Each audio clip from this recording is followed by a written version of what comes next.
Hey ho.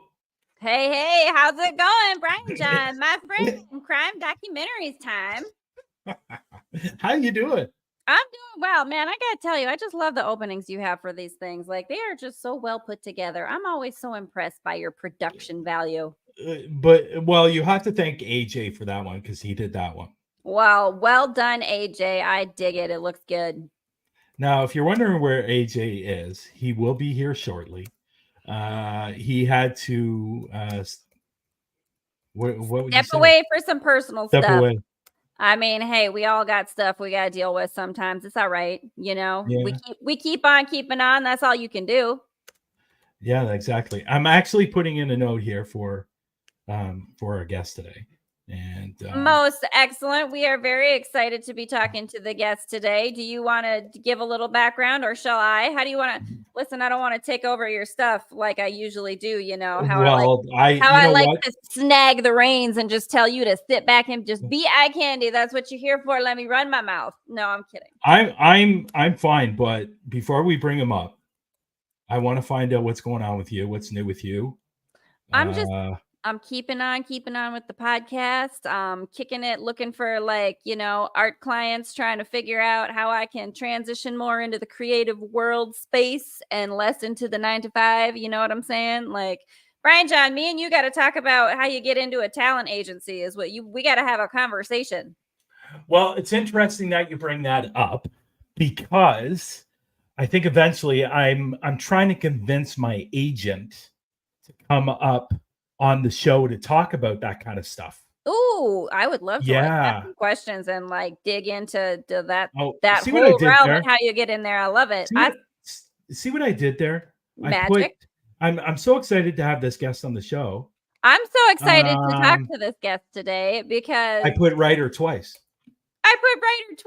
Well, he's twice the writer because you know what? He does have an extensive experience and he does have 2 documentaries out. So twice the writer is valid because he's got the 2 documentaries. But there's one particular question I want to ask him. And I'm very excited to find out the answer. Hopefully he has an answer. I'm excited to ask him a lot of questions. When I was growing up, there was a particular actor that I really, really liked, and John worked with him. Well, I don't know if John worked with him, but he was on his show. So I'm hoping that he worked with him. And so we can ask him I'm looking forward to it. My dog Max is your dog is also excited to talk to John. Yeah, look, see my dog Max. There he is. Oh, he's doing his typical thing. He's doing his typical thing that Frenchies do. I don't know why they do this digging thing. Oh, they all do it. They nest. So yeah. So obviously we're waiting on AJ to come up as well. He will be up. He had to step away for a minute. I guess there was some kind of situation or something, but that's okay. We have Haley. I think she's better looking than AJ. Oh, well, thank you. So, yes, listen, I don't want, nobody's trying to have a beauty pageant here. We all are winners. Yes. So as you can see in the ticker, we had John Barbour on the show today. Oh, before we bring up John, I do want to talk about something. The Global Ghost Hunt finished last week. We had a fantastic event.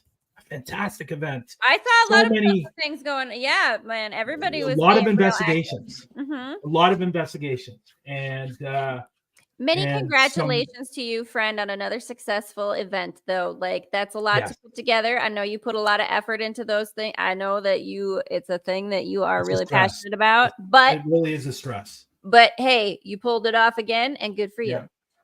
But we do have some exciting things happening for the October's event that, and I told people we're going to do kind of like a world event kind of type of thing. Yeah. And what I mean by that is we are going to have different countries on at the same time doing an investigation. I think We'll that's have super one in exciting. We'll have one in Canada. We'll have one in the States. We'll have one in the UK. I'm hoping Australia. Oh, yeah. So going on all at the same time. And I so, love it. yeah, so we're trying to plan that. We're going to be having a meeting after this show. So, Cool. and I want to apologize to everybody. We're a little bit late because John was having some problems with his computers. Not a big deal. We got him through it. He got a little bit frustrated, but that's okay. But That's okay. We're going to make him laugh now. With Haley here, we're going to make him laugh. We're going to give him some good energy back for all the energy he had to expend with technology. Exactly. So obviously in the ticker there, you see actor, writer, producer, director. He's been one thing I do like about John, that he's from Toronto. You got a fellow Canadian boy coming up. Canadian. I'm from Toronto. So I actually live in downtown Toronto, actually. So like this is a homeboy for you.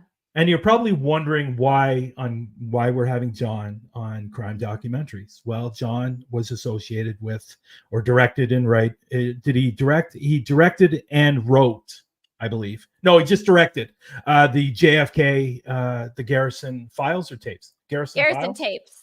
Tapes, thank you. So so we're going to be talking a little bit about that. We're going to be talking about a lot of different things. So sit back, relax. We're going to be here for a while. We're going to be here for a hot minute because I bet he's got a lot to tell us, and that's exciting. Yes, exactly. So so why don't we bring him up? Here's John. Here's John. Hey, John. I must tell you, John, I agree with Haley. Your openings are very, very impressive. They're very, very professional. And I am more than delighted to be on your show and talking to a fellow Canuck, especially somebody born in Toronto. So I'm all yours for an hour and a half. You can ask me anything you want. You said earlier. Oh, and by the way, I wrote, directed, and produced the two definitive documentaries on the murder of John Kennedy. It's the solved and sabotaged investigation by Jim Garrison into the murder of John Kennedy. The first one is called The Garrison Tapes. Yes. The second one's called The American Media and the Second Assassination of President John F. Kennedy. But you said that you wanted to ask me a question about an actor. Yes. Now, I know you were on the TV show Sanford and Son. I was on a lot of them, as a matter of fact. Yeah. So what I want, Fox, that's who I want to know. Okay, Red Fox was my mentor. Really? Oh, cool. Yes, when I started as a stand-up comic, my wife used to sing for a guy named Earl Father Hines. Does that ring a bell to you at all? Earl Father Hines. Earl Father Hines was part of the Louis Armstrong Sextet. Oh, cool. Okay, and he was with him for 6 years, but he didn't like the fact that Louis womanized and he took pot and all that kind of stuff.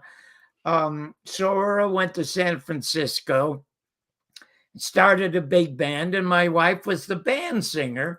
And my second professional job was at that fabulous Hungry Eye in San Francisco. So that's how she met, and she ran off with me after knowing me for a week, for God's sake, with every millionaire in town wanting to date her because she was Jennifer Jones movie star, beautiful, and could dance. She still sings as well as Lena Horne or Ella Fitzgerald, and she could dance like Ginger Rogers. I mean, just an enormous talent. So anyway, I love that. When I did my first album, it was called "It's Tough to Be White," and I was a little nervous about doing it. Now it's 1966. Okay. All right. Okay. So no, that's what I wanted to know was what year was that? That's because you try to do something like that now, you might have even more trouble than then. You almost think. Well, the interesting thing, you mentioned that you came. When did you come down to the United States, Brian? Oh, I live in Toronto now, but You do? yeah, I still live in Toronto. Yeah. Oh, okay. Well, then I should just tell you a little bit about my background in Toronto. If Go you for care it. to know about my Yeah, background. of course. That's why you're here. Yeah, Okay. we want to know. Okay, so I was born in the charity ward of the Salvation Army Hospital. Oh, okay. Yeah. Okay. And I came from a very, very dysfunctional family long before it was popular. And my mother and father fought so badly that my father in 1939 said, "Oh, shit, I can't stand fighting this women. I'll go fight the Germans. At least I'll have a gun." So I joined the Canadian Army, went over and fought the Germans. He got the Order of the British Empire, and stayed in Scotland, where we was from, and never came home. I had to go search for him and find him in 1960. So, and anyway, when he left, that was a truncated story that had to have more details to it, but that's wild. I will give you a few more details because, of course, when he left, that leaves me with my mother. Mm-hmm. Now, how old were you? I was 6. Okay. That's awful early to have to be the man of the house. Yeah, it gets worse. Good, great. Okay, because I'm 6 and my mother starts bringing home a dozen uncles that I don't even know of. And they come there to booze with her and to bed with her and beat her. So I was always running to, Main Street on the west end of Toronto has a police station on the corner. I was always running there to get the cops to come to the house. So at 6 years of age, I am on the streets mostly by myself. And I lived on Lawler Avenue. It's near Scarborough Road and Kingston Road. And there was a movie theater called the Manor Theater, and I used to live in that theater. And being Canadian, I was a hockey junkie. So I spent all my time in a hockey rink or at that movie theater where I fell in love with America, especially Jimmy Stewart and the Frank Capra movies, Mr. Smith Goes to Washington. Mm-hmm. And I spent a lot of time in jail at Main Street. And then I would leave the jail, and right across the street was a library. So there were the 4 places I spent most of my time between the ages of 6 and 16.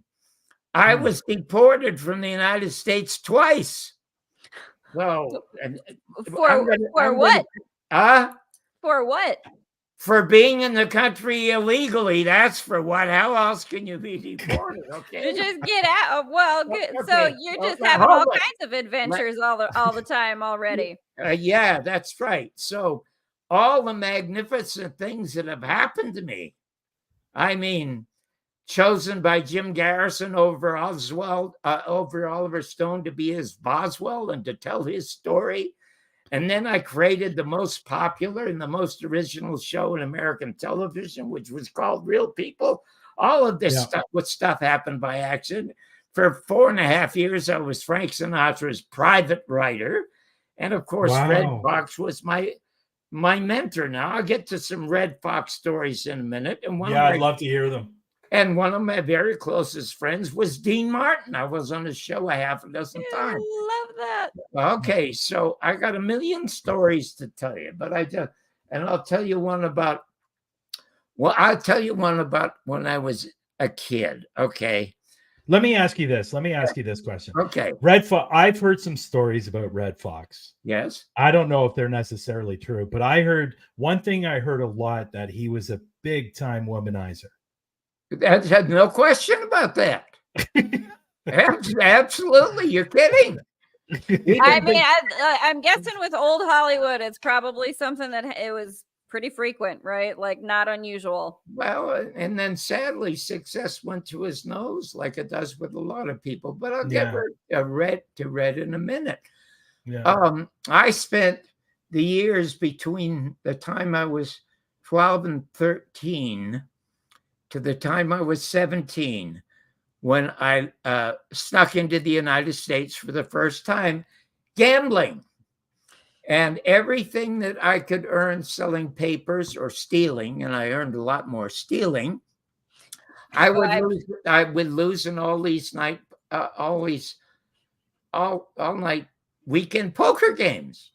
So you're 12 and 13 years old going and finding poker games. Yeah. Okay. Yeah. Okay. What else am I going to do? Okay.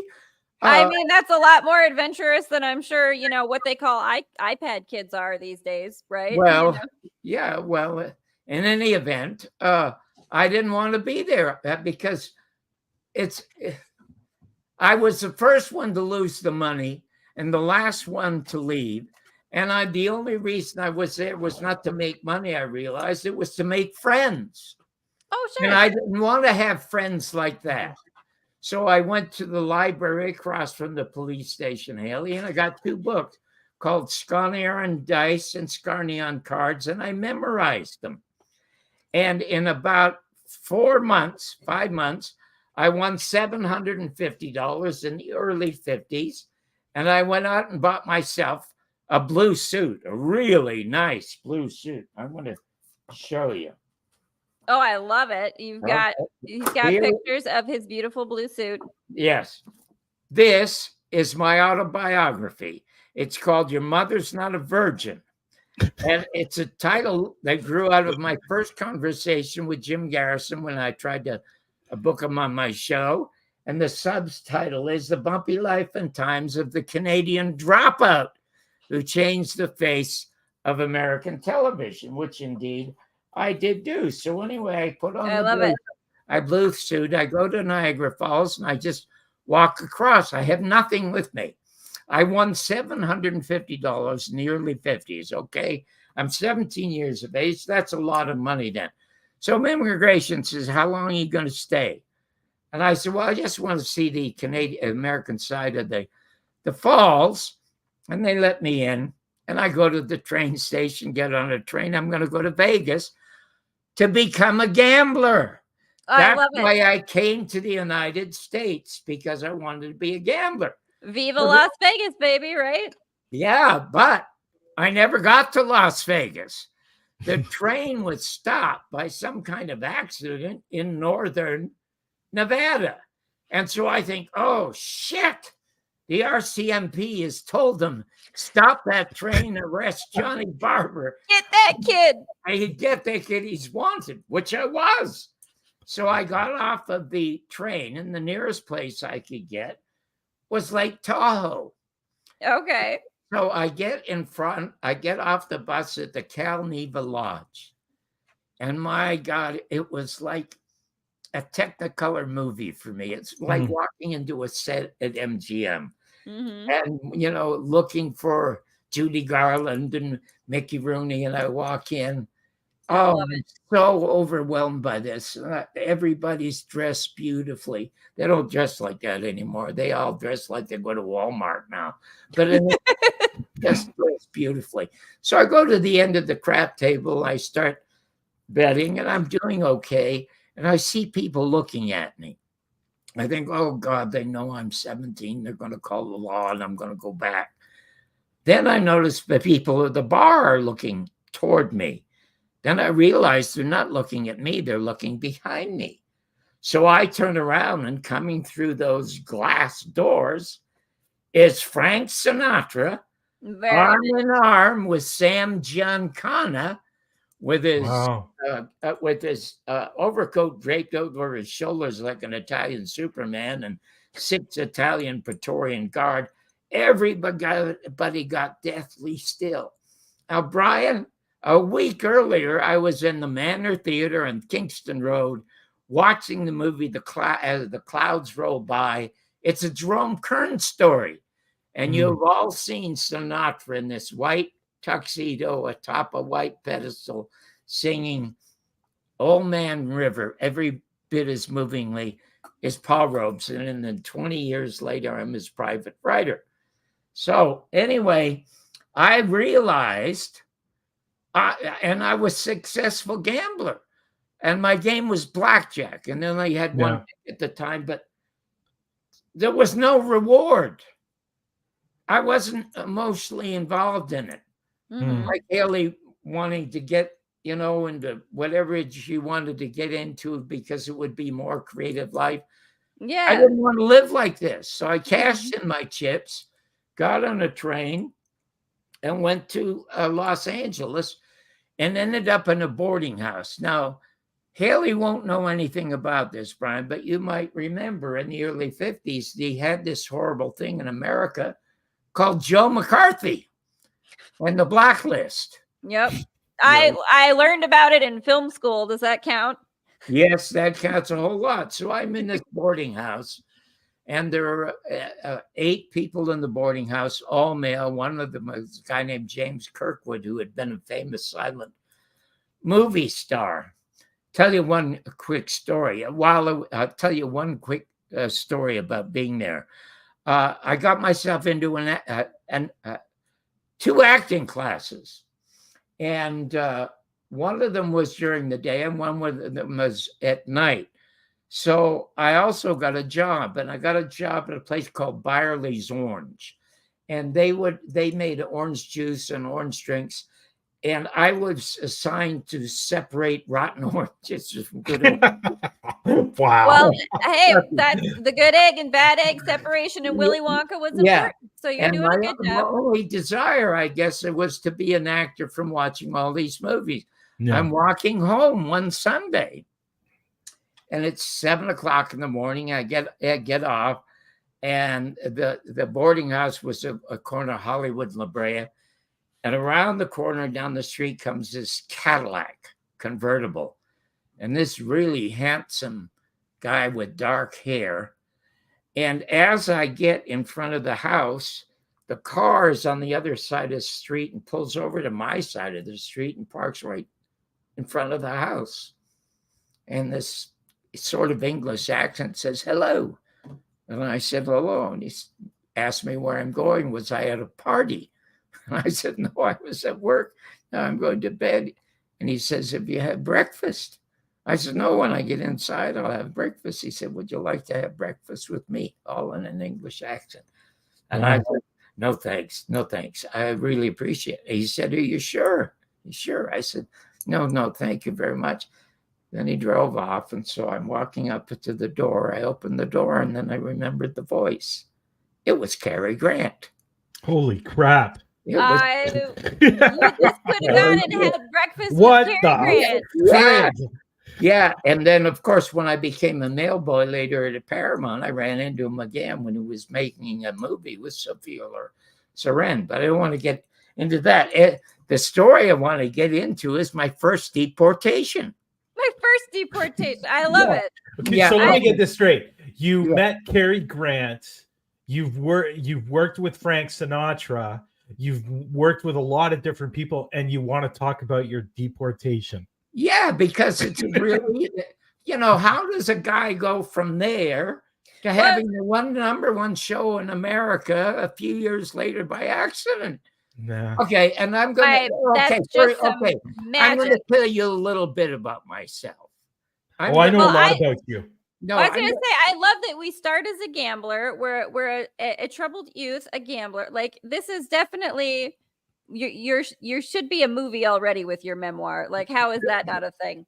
I don't understand. Where is this movie so I can watch this? You're very certain. And I will say, for people in the room, Chris put up a link on YouTube that you can go watch. That it's one of John's first appearances on the Tonight Show with Johnny Carson. Listen, you'll never.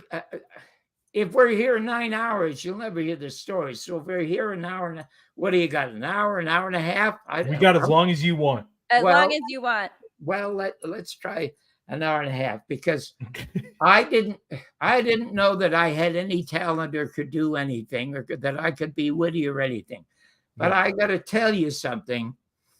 The first time I realized I could be sort of witty, it was in the 8th grade at Adam Beck Public School. And we, in those days, there are no fat people in the world.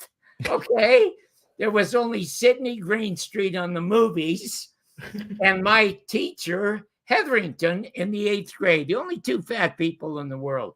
Well, Mr. Hetherington, who was very British, was the most miserable human being in the world.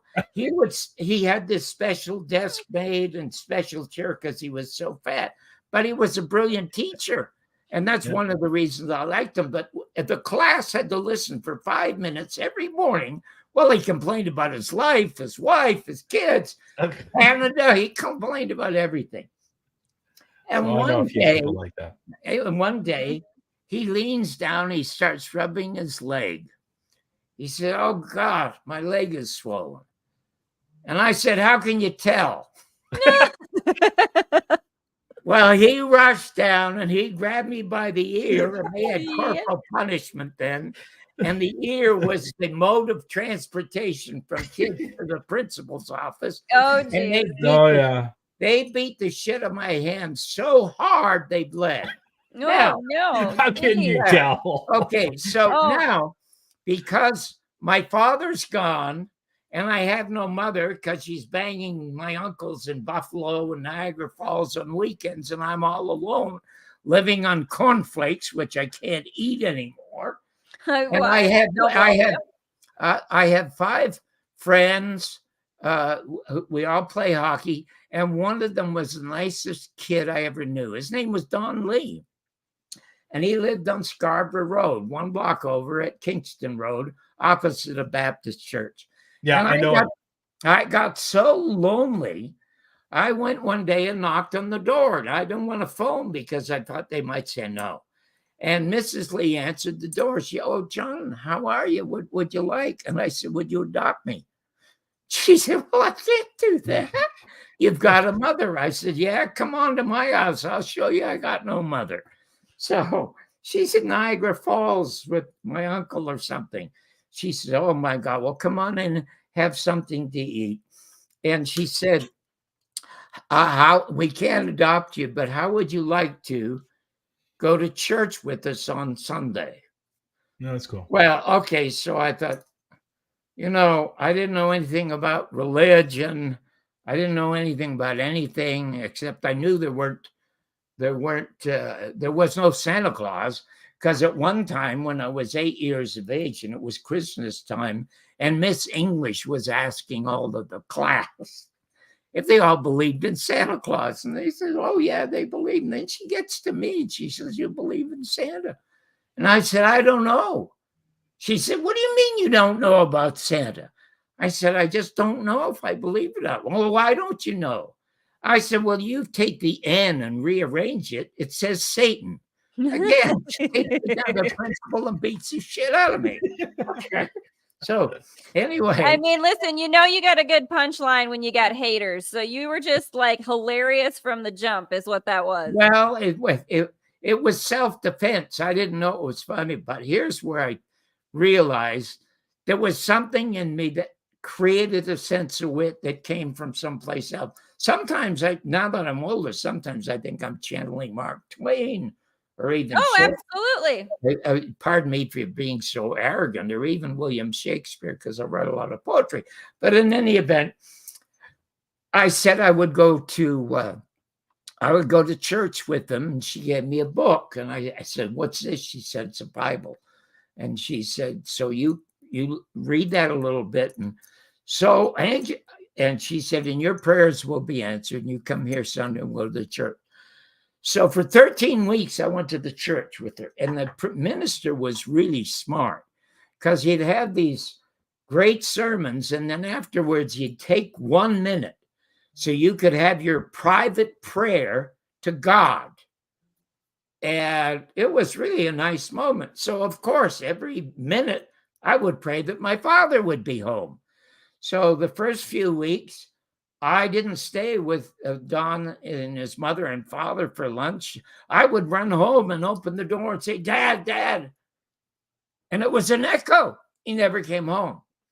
So on the 13th week, I remember exactly 13 weeks. Seems like that's when they cancel all the shows in Hollywood, just 13 weeks. So anyway, I get up in the middle when he says, "Now it's time for your private prayer." And I walk out and everybody sees me. And I sit down on the concrete steps, and the minister comes out. He walks over to me. He says, Johnny. He calls me Johnny. Made me feel good. Nobody called me John. Then he put his hand on my shoulder. I almost cried because nobody ever touched me. And they said, are you okay? And I said, yes, I'm fine. He said, well, why did you walk out? I said, I can't do this anymore. He said, do what? I said, pray. He says, what do you mean you can't pray anymore? I said, it's just not working. I'm praying for my father to be home, and he's not home. So the minister said, well, you have to understand God's will. And I said, I don't think I'm in his will. And everybody started to laugh. And he said, hold it. Don't you let Satan take over your life. Now people stopped laughing, and I'm still sitting down. And I said to him, I hear you every week talking about Satan. Do you really believe there's Satan? I'm 12 years old. And he says, yes. And he's very powerful, and don't let him take over your life. I said, well, isn't that proof there's no God? If the crowd had not been there, he would have punched me right in the face. You could see the hate in his eyes. He said, how dare you say that? I said, listen, if God's all powerful, why can't he get rid of him? That's when I became an atheist. Bang. But I stopped being an atheist because there's no proof there is or isn't. Now I'm agnostic. I don't even think about it anymore. I just glory at the mystery of the universe, and that's it. And that's not such a bad space to be in, because at least the present moment is valuable to you, right? Yeah. So, and anyway, so back to the boarding house. There was a 28-year-old kid. He was a young Republican. And I said, that's the first time I've heard of a Republican ever being young. And everybody at the dinner started to laugh. And he absolutely hated Roosevelt. Now, I don't know anything much about Roosevelt, just from the newsreels and stuff like that. And it was all positive when I was in Canada. And he said that God crippled Roosevelt because he was a commie, and then gave him this ugly wife, Eleanor, to look up to. Wow, geez. I mean, he was horrible. He had this thing in his lapel, better, redder, dead. I said, wow. Yeah, in Canada, in the lapels, they don't have stuff like that. They have roses. Or they have poppies. I was going to say, you're a bit more relaxed in Canada, though. We're a little bit more high stress. So in any event, after he got through with one of his diatribes, I said, I don't know much about what any of you are talking about. But when I go around the city of Los Angeles, I see Roosevelt High School, I see Roosevelt Park, I see Roosevelt Boulevard. And I said, from what I understand, that the Depression in America was caused by Hoover. And the only thing that they named after Hoover was a vacuum cleaner. Mm-hmm. Well, the people started applauding and laughing. He got up immediately from the table, disappeared, and I knew he was calling the cops. And so I got upstairs, and I went upstairs to get my clothes because I was going to start running. And there were 5 cop cars around the house within 5 minutes. And 2 of them knocked at the door, and the landlady opened the door, and they wanted to know if John Barbour was here. Yes, he's upstairs. And I was crawling out the window.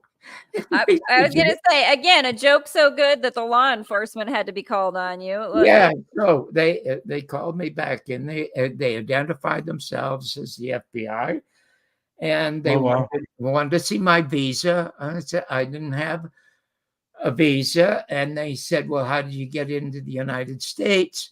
And I said, well, I just walked across at Niagara Falls. And they said, how long did you say you were going to stay? I said, a day. And he said, how long ago was that?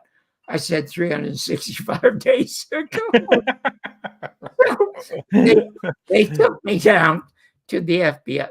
And they interrogated me for an hour. And then they realized this 17-year-old kid was no threat to the American government, only to some shop owners in Toronto on Kingston Road who I kept stealing from. So they turned me over to the immigration department, and they put me to a place called Terminal Island in San Diego. Oh, wow. Okay. And it's, oh my God, it was like Mar-a-Lago. It was just huge. It was so beautiful. No armed guards or anything. And I'm on the 3rd floor, and it's mostly Mexicans and Latins who are there. And I thought, I can't be here. I just can't be here. So I asked the head guard, I said, listen, I don't want to be here. Is there any way I can get out of here? Because they don't deport just one Canadian. They wait till they get a dozen or two, and they call them the Canadian geese. They have them fly north, okay? And then they stick them on a plane. And they said, well, you could get voluntary departure. And I said, well, what's that? If you can get yourself $39 for a bus ticket, imagine in those days from here to Toronto. Wow. Yeah. You're off. Yeah, You're off. wow. So there's no way I could get $39. So I had no choice but to call my mother. And I had to call her collect. And the only reason she took the collect call so that she could call me a worthless bastard and an asshole, and I deserved to be where I was the rest of my life. Well, So happy Mother's Day to you, huh? Yeah, yeah. Isn't that appropriate on this Mother's Day? Yeah, 100%. I was just about to say that. Yeah. I deleted my entire family from my life at that time. Never spoke to one of them. My older brother, who joined the Canadian Air Force, and my sister, who became an executive at CBS and very successful, never spoke to them for 50 years. Okay. So in any event, I thought, I'm going to escape from this place. And the fella next to me was the guy that gathered up all the laundry once a week, the blankets and the pillowcases, and put them in a big canvas bag, sent them down the chute from the 3rd floor. And so I convinced him to put me in that sack of clothing. And he said he would. And he had the help of a couple of other people. They really liked me because I made them laugh a lot with pantomime and stuff like that. So I thought, well, the jokes got you in there and the jokes got you out. Yes. And then, so I thought, I'm going to do this on a Wednesday. It's the one of the busiest days, strangely enough. And I could go out the west door 100 yards to the bus stop, or I could go out the east to the ocean, and I could swim 100 yards to one of the boats, which I could easily do. I was very athletic and I could swim. So I was going to do this on a Wednesday. So they arranged it.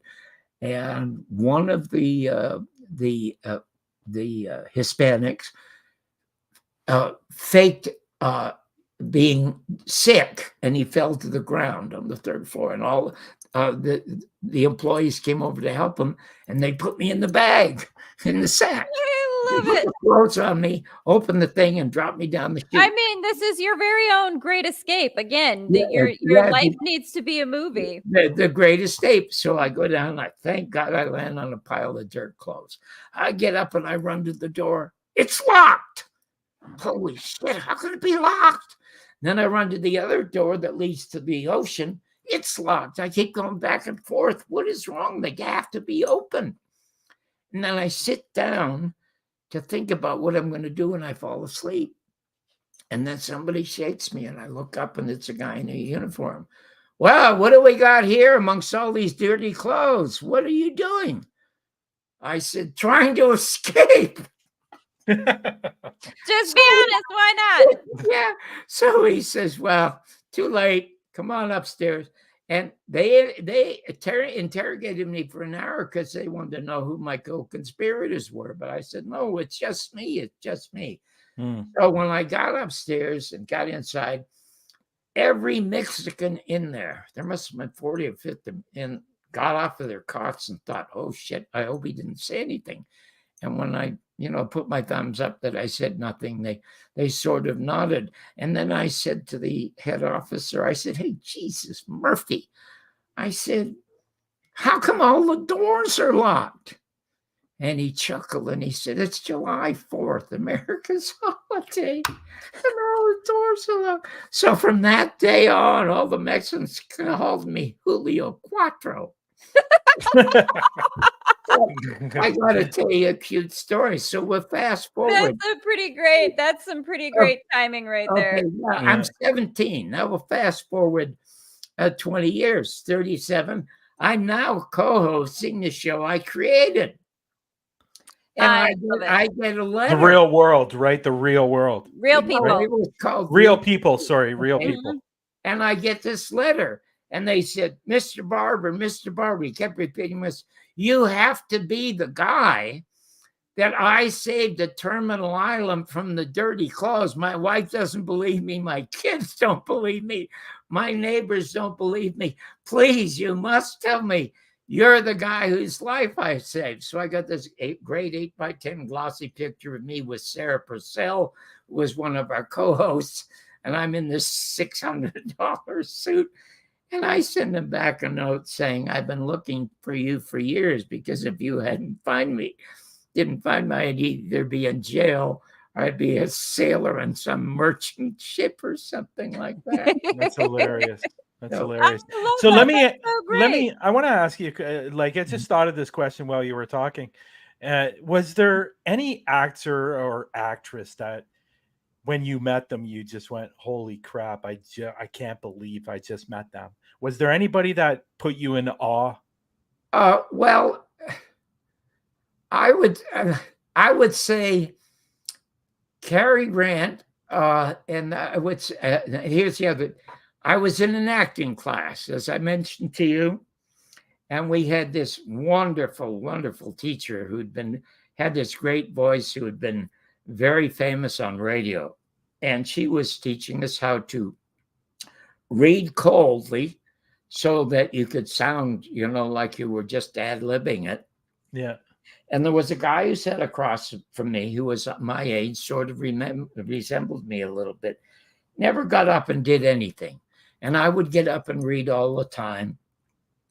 And one day the teacher says to him, "Jack, why don't you get up? You're the only one in the class who doesn't get up." I think I know who you're talking about. Yeah. And he says, "This isn't for me anymore." And he just gets up and walks out. Now, about a year and a half or 2 years later, I see this guy in a Roger Corman film that is just horrible. And it's Jack Nicholson. And I knew you were going there. No way. And the wonderful thing about Jack is that he loved to be in front of the camera, and the camera loved him. And of course, he was like Humphrey Bogart. If Jack Nicholson was on the screen, you couldn't take your eyes off him. Now we get to what amazed me about Cary Grant is, and we can get around also, you might see a picture here behind me of me sitting down and Ronald Reagan coming to shake my hands. I don't know if you can see that picture behind me. Well, I'll tell you, because they had the same quality. Anyway, I'm now a mail boy at Paramount Studios. And I'm delivering mail to Sophia Loren. Oh my God, she was so stunning, so attractive. And I always had to carry the mailbag low so she wouldn't know how excited I was to see her. Anyway, Lucky you had that prop, right? Like, yeah. Could have been embarrassing otherwise. Yeah, she said she was doing this movie on Stage 5 called Houseboat, and she'd love to have me come down and watch her work. I said, "Oh, I would be delighted, and I'll come down during my break." So I come down and I'll get in the stage, and her co-star is Cary Grant. And so now I'm watching Cary Grant with Sophia Loren. But I couldn't take my eyes off of Sophia Loren, because not only was she beautiful, she was out acting Cary Grant. I mean, she was really, really good. Now, what I would do every single day as a mail boy they would show the dailies. The dailies were the rushes, the film that they shot the day before, and they would check it in the projection booth upstairs. So the next day I go upstairs, I want to watch the dailies because I want to look at Sophie. But I can't take my eyes off of Cary Grant. He just explodes off the screen. And I would venture to say that Cary Grant was by far the most fantastic movie actor who ever lived. There wasn't anything he could do. The camera just loved him. He underplayed, but whatever it was, the camera picked it up and loved it. And the only other person I met who had that quality was Ronald Reagan. Quite by accident, I got a morning show on ABC. I was first one in America to review. I love how you just accident yourself into everything. I need you to teach me that skill. I read that too about you doing the talk show as well for NBC. That was cool. Did you read my book? I have not read your book, but I will. From I think Chris, who's in the room right now, put a link for your book. I think so. I'm probably gonna purchase all you and Haley have to do is send me your address. I'll send each one of you a autographed copy. Cool. Of the book. Oh, I love that. That's so awesome. Thank you. It is by far the best book ever written about anybody who was in show business. I mean, it's better than anybody who ever wrote a book about being in show business. That even includes Chaplin. Now, that's saying a lot. But the reason it didn't become a bestseller is because I'm a very strong supporter of Jim Garrison. And of course, the New York Times won't review it because they're the ones who print the Warren Report. And the Washington Post doesn't want to look at it because they're the ones who tried to destroy Oliver Stone before he ever shot his magnificent movie, JFK. Yeah, I remember hearing about that. The CIA assets got a copy of the script, and every day we're attacking Oliver, for God's sake. But I don't want to get into that right now. But there was a thing. I'll say this: the worst president in the history of the United States is Bill Clinton. The second worst is, and I never express opinion. This is all fact. The second worst. I love it. George Bush. George Bush destroyed Iraq, because the whole world and millions of Americans who marched all over the country knew there were no weapons of mass destruction. Yes. Okay. I agree. Okay. So he looked like a complete idiot when they went there and they found nothing. Yeah. And American troops have no business being there now.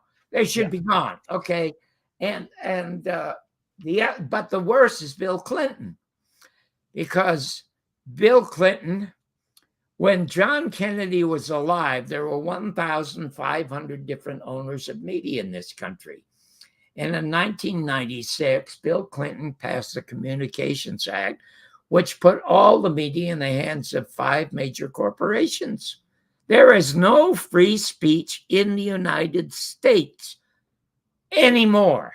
Absolutely none. Also, the Vietnam War ended because Americans voted with their feet by taking to the streets and getting bloodied, battling the establishment to stop this illegal war, another fake war, which was the worst of all, Vietnam.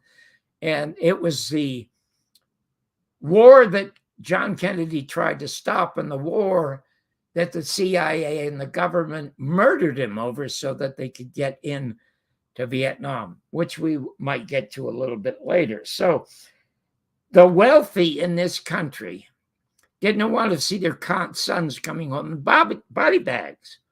So they decided there's going to be no more draft.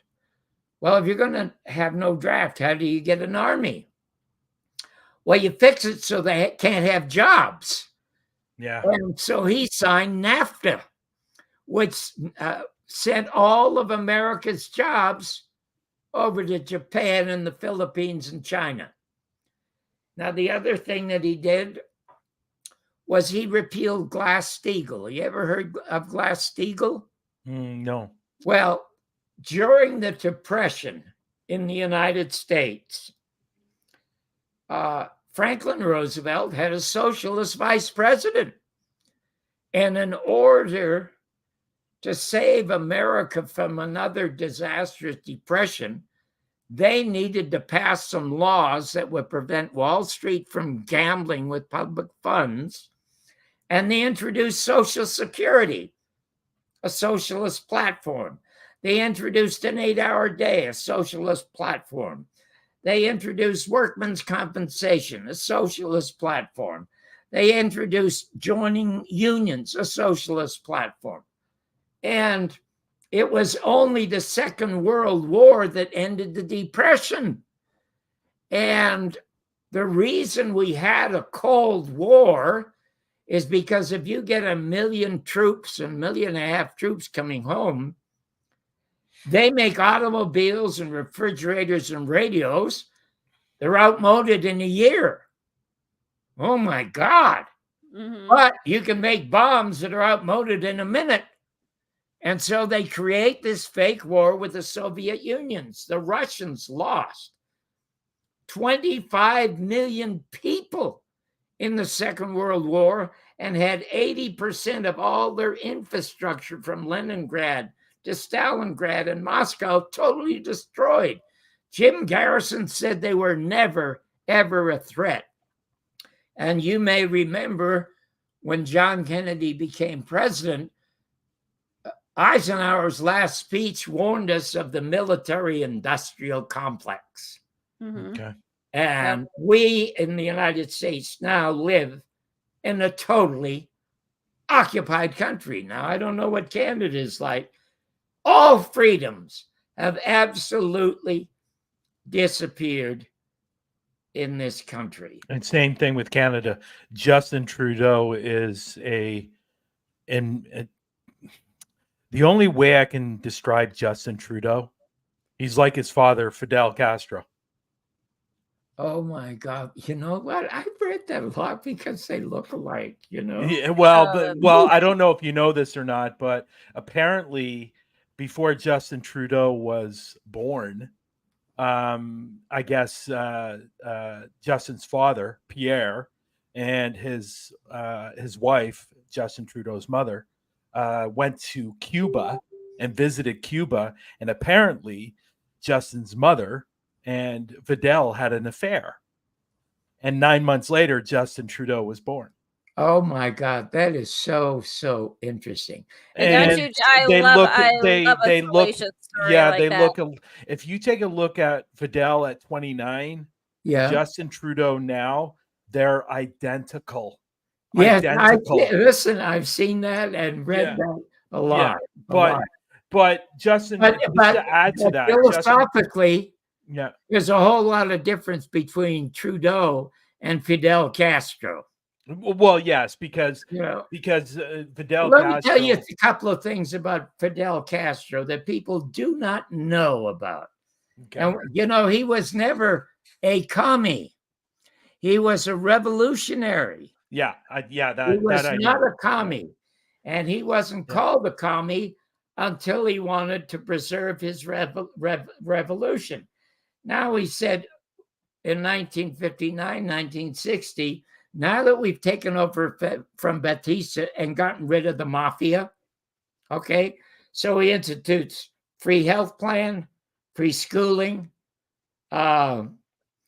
pensions, and everything else that had been socialist, not communist, but socialist, okay, which was adopted by Roosevelt.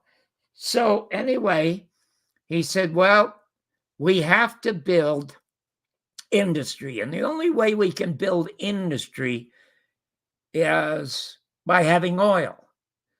So the American oil refineries are in Havana. And the Americans offer him oil at that time, 1960, 1959, at about $3.59 a barrel. How do I remember all this stuff, all these things beyond me? And the Russians offered it $2.59, $1 less. So what does Fidel Castro do? He buys Russian oil. Mm-hmm. So he brings it into Havana, but they won't refine it. The Americans say, you're not using our refineries. So he confiscates the refineries. Now, all these Republicans and right-wingers say, oh, he stole the property, but he did not. No. He had reimbursed the oil companies the value of their refineries that they reported on their income tax return. Yeah, unfortunately, when I've been to Cuba like 5 times, and I've taken a couple of from where I am down to Havana.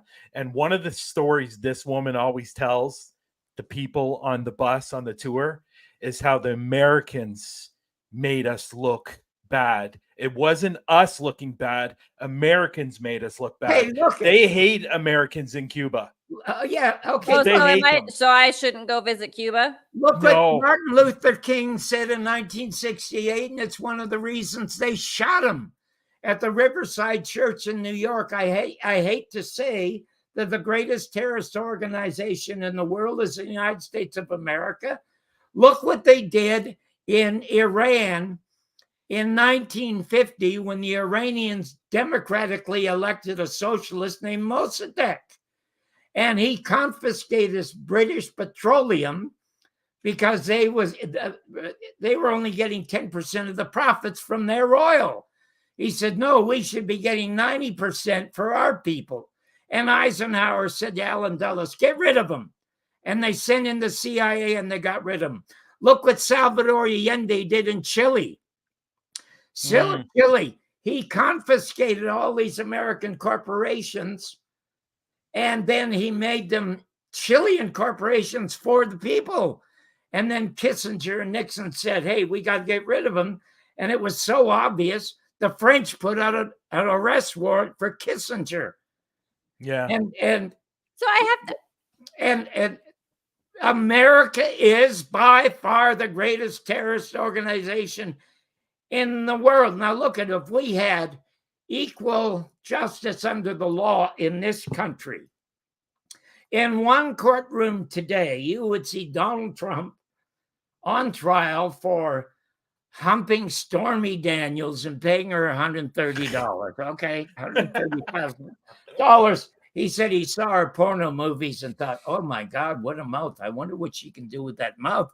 So he starts humping her, and then after he humps her, he pays her $130,000 to keep her mouth shut. And the big bet now is Trump going to take this in Vegas? The biggest bet now is he going to take the stand in his defense against these charges. And a lot of Republicans are saying, no, he's not that stupid. But you can see he's such a maniac.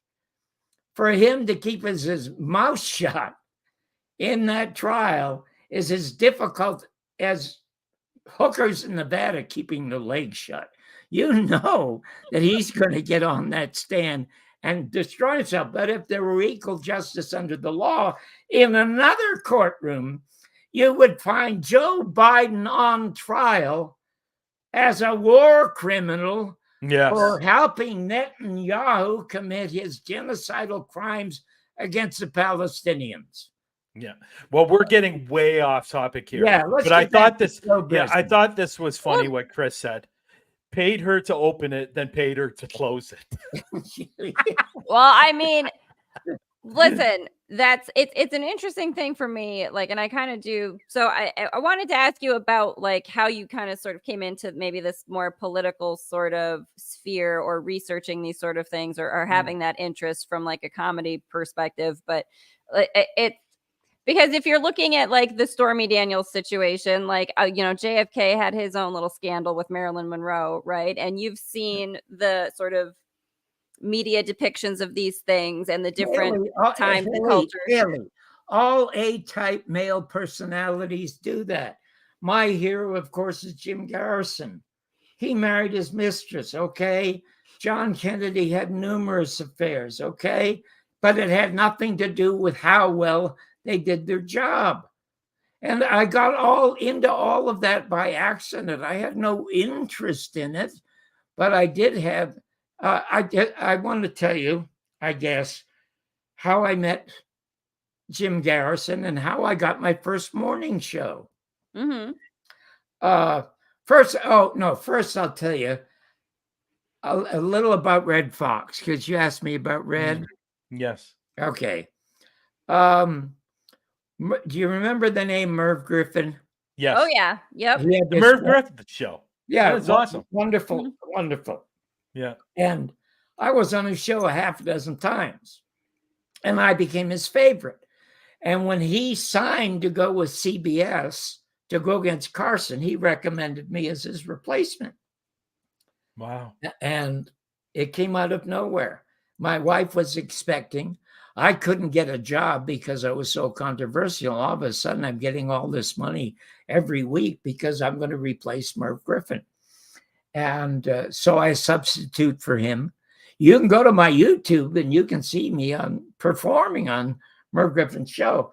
And I go to, I get better ratings than he did when I substituted for him, because I did a stand-up and he just does these songs. He just was a singer, okay? And then the president of Westinghouse used my ratings to get David Frost's money down. Do you remember David Frost replacing Merv Griffin? No, I don't. Well, anyway, what happened is the president of Westinghouse he was an Anglophile. So if he went to England to see David could take him to Buckingham Palace, take him to 10 Downing Street. So he said, no, we don't need Barbour. And I kept saying, listen, you can't have an Englishman hosting that kind of a show, an information show. And they ignored me. And so they hired him. But a guy named Chuck Young at Channel 11 in Los Angeles thought, he's going to die. I'm going to hire Johnny Barbour. So he hires me. And the first person I'm going to put on the show is Red Fox. Oh, I love it. I know he's my mentor. And even though he made a living doing these filthy, funny records, party records, I knew how witty he was because he knew I admired Jim Garrison. I called him my hero. And Red Fox said, heroes ain't born, they're cornered. Which is so true, because that happened to Jim Garrison. Jim Garrison believed the Warren Commission and the government until he met Hale Boggs, the only dissenting member of the Warren Commission, who met him accidentally on a plane and said, hey, that Italian rifle with that crooked sight and that kid, they couldn't shoot a dead rabbit. And in the congressional record, Hale Boggs said, we have to get rid of J. Edgar Hoover. We have to have a new investigation into the murder of Martin Luther King and John Kennedy. 2 months later, he gets on a plane. He flies to Alaska. The plane explodes in the air. They never find him or the plane. And guess who drove him to the airport? The CIA. Bill Clinton. Bill Clinton drove him to the airport. Yeah, Bill and his wife had been recruited by the CIA when they were in college, and they sent him to England to become a Rhodes Scholar to keep eyes on war protesters. So anyway, what happened is I get the show, and Red comes on. And if you go to my site, www.johnbarbour.com, you can see a half a dozen performances of Red. Now, his real name is John Sanford. And Norman Lear sees him on my show and thinks, oh my God, this guy is perfect. So he buys this English show called Steptoe and Son and turns it into Sanford and Son. And Red calls himself Fred Sanford because he loved his older brother who died. And that's how the show was born. And when Red Fox, after 5 years on Sanford and Son, where he was making $25,000 a week, you might have read that he was quitting the show he went into hiding. He came to our house to hide out. Wow. That's Why? amazing. Why? Yeah, Why? what- Huh? Why did he need to go into hiding? Well, because he just didn't want the press bothering him. He didn't want Norman Lear or Bud Yorkin bothering him.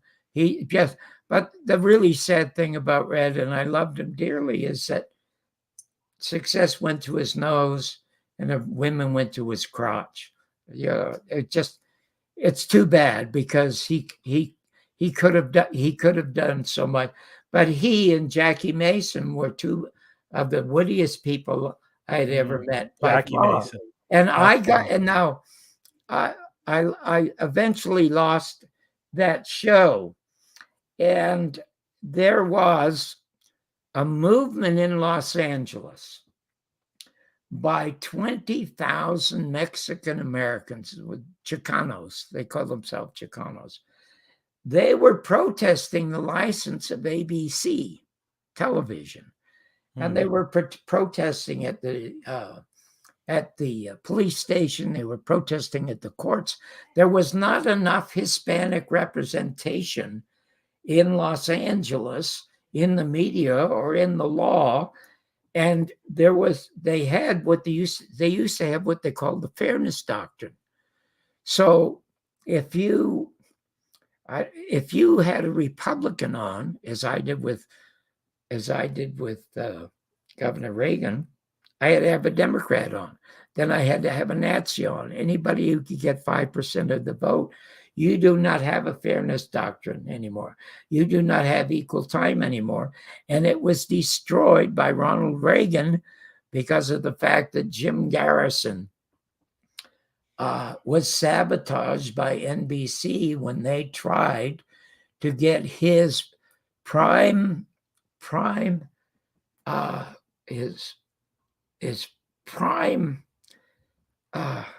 witness to the murder of John Kennedy. His name was Kennedy. His name was Perry Raymond Russo. And the producer at NBC, who worked for the CIA, said, "Where would you like to live?" And he said, "Los Angeles." "And what would you like to do?" He said, "I'd like to be in the insurance business." He said, "Well, you have a job at this insurance company for $50,000, but you got to move to LA.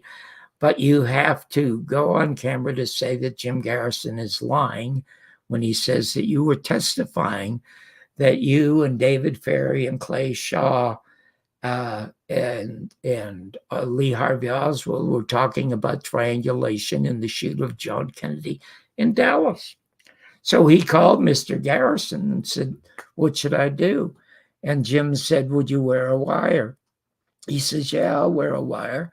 So he's got this guy offering him $50,000 bribe from NBC to get Jim's investigation in the most horrible murder in American history out of his jurisdiction.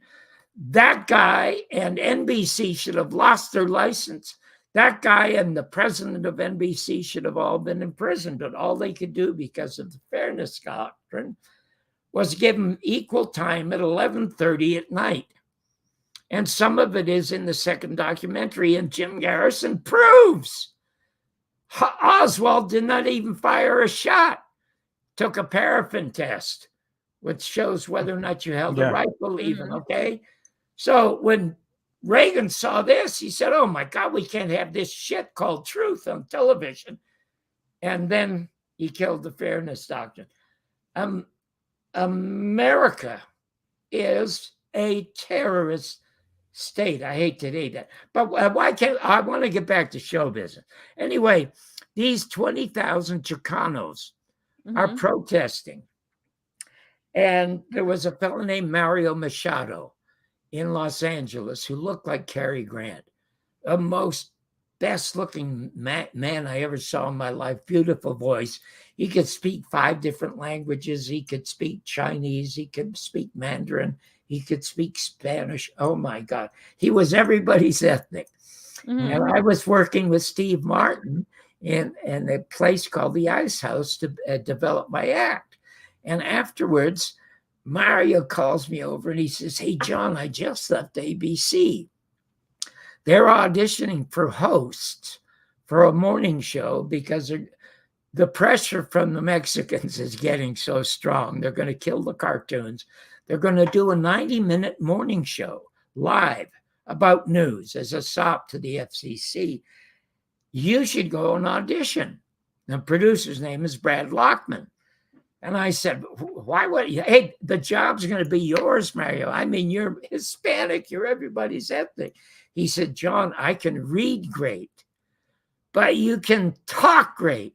You can ad lib, and half of your jokes are political jokes." So your jokes are so good, you got deported. Yeah, yes, that's cute. So anyway, I go in and I audition against 20 stars in television, stars in radio, and I get the job. And I'm stunned. Now we get a call from Ronald Reagan. He's running for his second term of governor. And he wants to be in our show, which is the highest rated and the best show, morning show in the country. I was the first person in America to review movies on the news. And so you were, before we had the big, who am I even thinking of that used to do the movie reviews? Driscoll and Ebert. Yeah, so you well before them. Okay, and I'll tell you two huge You were stories. just a born trendsetter, weren't you? Okay, I'm going to show you something. See this book here? Mm-hmm. It says the greatest reviews I ever read. The lady who put it together is a lady who edited this book, and she didn't know I was a film critic. She loved movies, and she said, "Oh my God, where you were 10 years at LA Magazine?" And I said, "Yes, and 5 years at NBC. I won Emmys every single year. I'm the only person in American television who won Emmys for news and entertainment." She said, "Well, can I write a book about your reviews?" I said, "Well, they don't have copies of them." She said, "What about the magazines?" I said, "I don't have them." My wife said, "Well, we got 5 trunks in storage. Why don't you look at the first trunk I look in, Haley, has 10 years of my LA magazines." I said, of course they do, because the universe is perfect and you needed them. Yeah, she said some of the reviews made her laugh so hard she peed her pants. Oh, I must read those reviews then. Okay, I will send you a copy of that.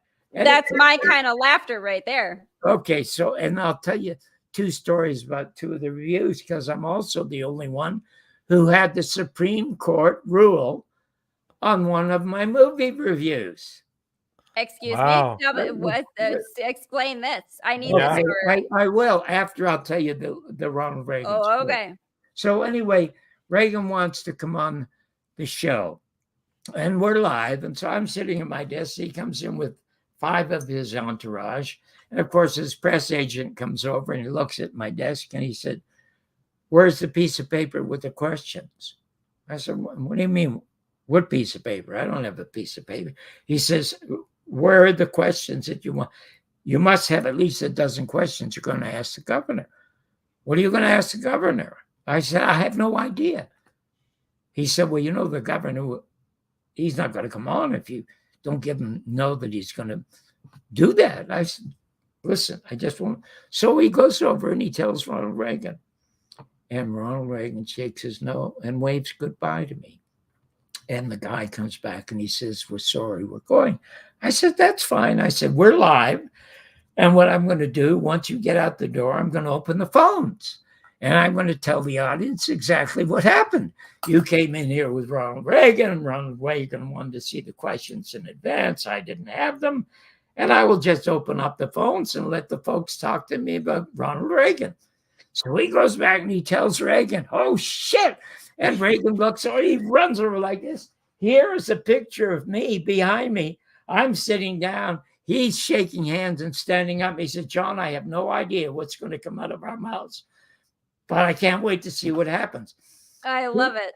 So now he had this bullshit line all the time about why American students in Berkeley were destroying America. They were smoking pot. They were growing long hair. They were disrespecting their teachers, and they were disrespecting the government. And he always used to compare it to the Roman Empire and their students. And it was students like that in Rome that brought down Rome. That was his bullshit line. Mm-hmm. And I wanted to nail him. So he said, something tells me you did. Yeah, but you can't nail him, because trying to nail him is like shoveling smoke. He is an empty suit. But here's what happened. Once he gets very comfortable, I play a news clip of him saying that. And I said, well, Governor, didn't it ever occur to you that maybe the Roman Empire collapsed? Because like us, we're fighting a foreign war in a land where we have no business being. They were in Palestine and we're in Vietnam. Well, dang, I goddamn it nailed him. It just sailed right by him. It was like Teflon. It just rolled right off him.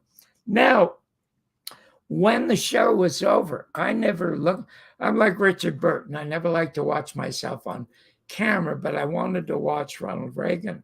So the staff of 4 came in, we watched it, and the camera loved him. It was like Cary Grant. I said, that guy's going to be the next president of the United States, and he's an empty suit.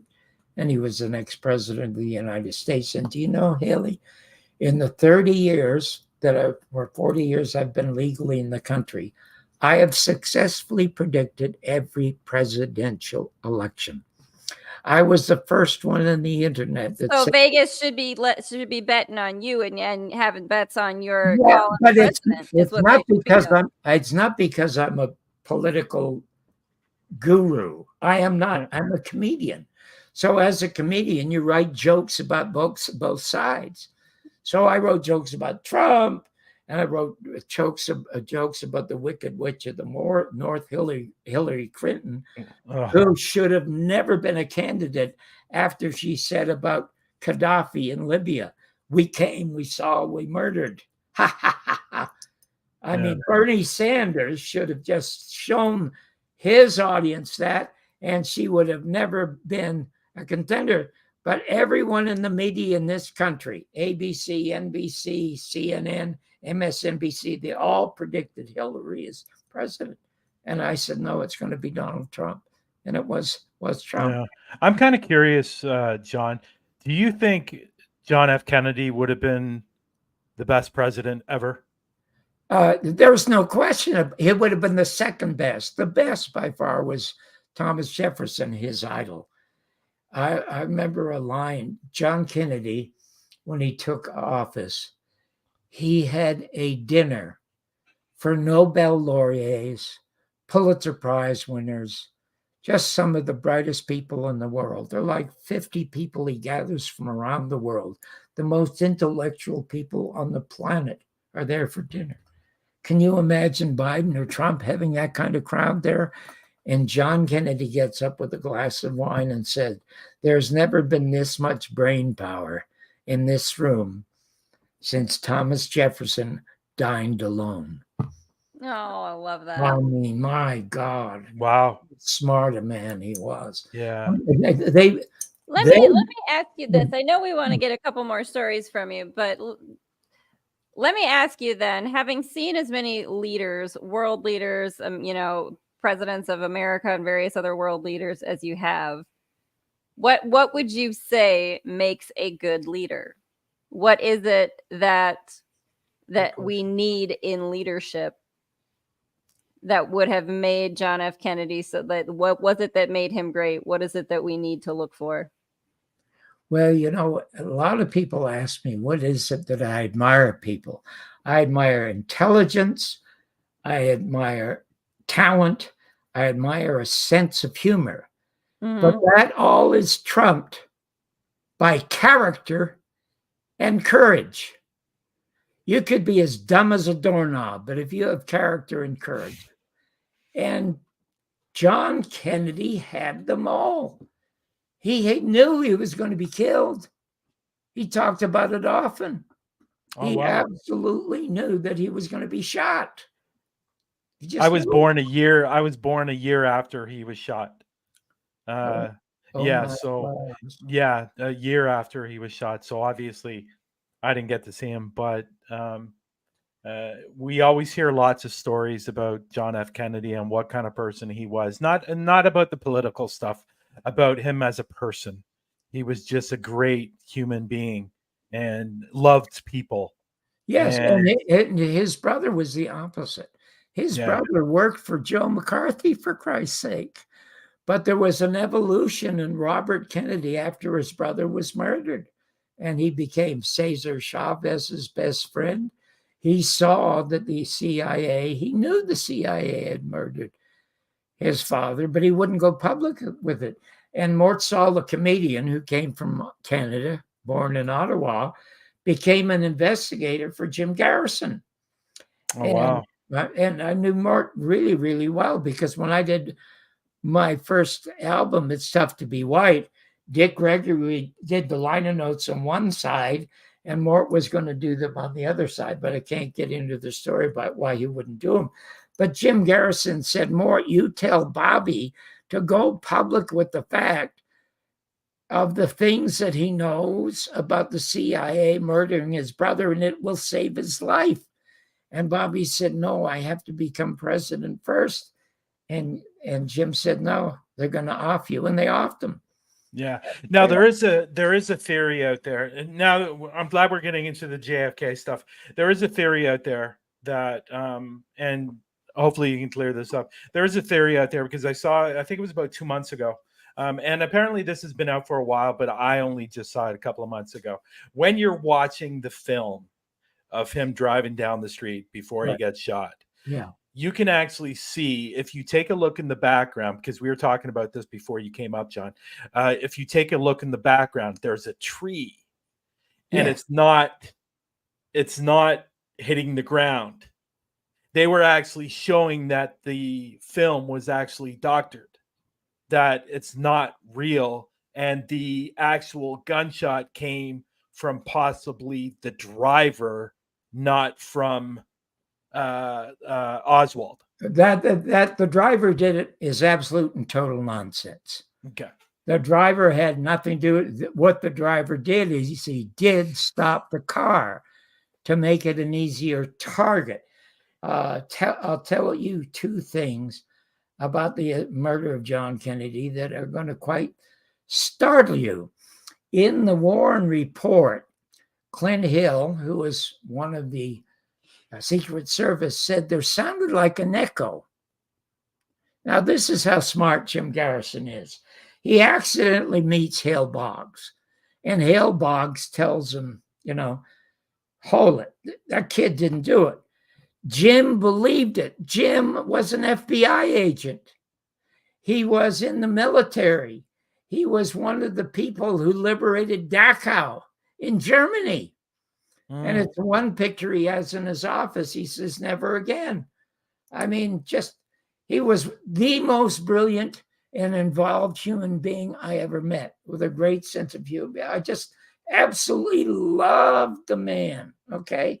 And he, as a matter of fact, one of the things that you can do if you go to my site, I didn't even know I had it. It was just before November, it was September 5th, 1981, that I interviewed him for 3.5 hours. But he sometimes would never speculate. I talked to him for another 8 hours. So he told me all kinds of information, but some of it was speculation. But there has since been proof of something that he said, which I will tell you that very few people know or will hear about until right now, because everybody thinks, because of Talbot's book, that it was Allen Dulles who engineered the murder of John Kennedy. No, he's just the architect. You had to get your orders from one of the ruling families in America. And so I'm going to tell you who it was who told Allen Dulles to off the president of the United States. Anyway, what Jim did, because Oswald was in his jurisdiction, he got 26, the Warren Report is 26 volumes. He got 3 sets of it. He put one in his car, one in his home, one in his office, and he memorized it. And he had to arrest Clay Shaw because he was going to arrest David Ferry, who was one of the pilots for one of the shooters. But David Ferry died and left 2 suicide notes. So Garrison said, I have to arrest Clay Shaw before we get any more suicide notes. And that's why I arrested him. God, I wanted to talk show business, but I will talk about this because it is so very, very important. So when he arrested Clay, first of all, about the Echo, Jim Garrison said the last surviving investigator for Jim Garrison, his name is Steve Jaffe, very close friend of mine. He sent Steve Jaffe to Dallas and had him go into the sewer that was in front of the limousine. Mm-hmm. I have pictures of Steve in the sewer. And the gunshot wound was like this. And Jim showed me the death certificate. Gunshot wound like this, signed by Dr. McClellan around 1 o'clock. Okay? So the driver had nothing to do with it. There were multiple shooters. They had 2 behind the grassy knoll, and they had 1 set of shooters in the Deltic building. There was no way that he was going to. It was a public slaughter like Julius Caesar. Mm. It was to warn anybody, you don't fuck with America's war machine. And that's what America's war machine is ever since the end of the Second World War. As I said earlier, we have become a nation that is occupied by the military industrial intelligence bankers complex. And look at you had, who was the kid with the CIA who ran off? Not Julian Assange. He's not the right one that I'm thinking of. Who's that other one? Look at Julian, for God's sake. They had no business arresting Julian Assange. No business whatsoever. He just had pointed out what war crimes the United States had committed. Remember the Pentagon Papers? Who was the guy that released the Pentagon Papers? Okay. Well, they made a hero out of him because at that time there was still a bit of a free press in the United States. It's all gone now.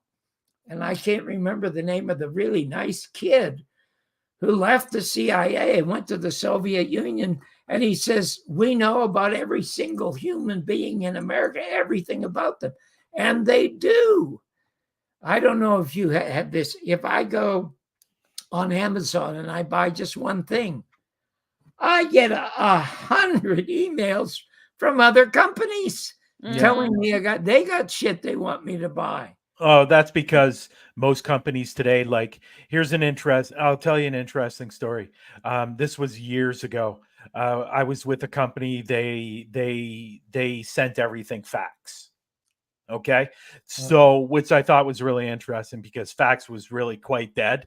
So I had to call Bell. Bell, you know who Bell is in Canada. Yeah. So I had to get a number for a fax machine. When I got it, it was literally turned on. 30 seconds later, I get a fax from a company that has nothing to do with it. And the reason why is because all these huge companies like Rogers, Bell, as soon as you get a number, they sell it to companies. They do. They sell it to companies for money, and that's why you get all this crap through your phone and stuff like that. The saddest thing about Amazon or eBay, you don't see fellow customers.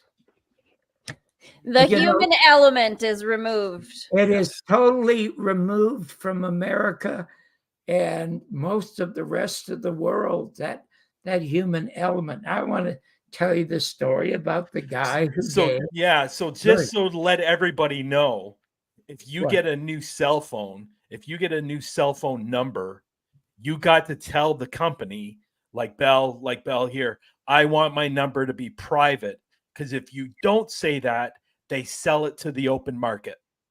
Well, I'm telling you, it's not kept private either. No, it's not. But it's interesting. Assure you of that. Anyway, this is when I was interviewing. Isn't that interesting?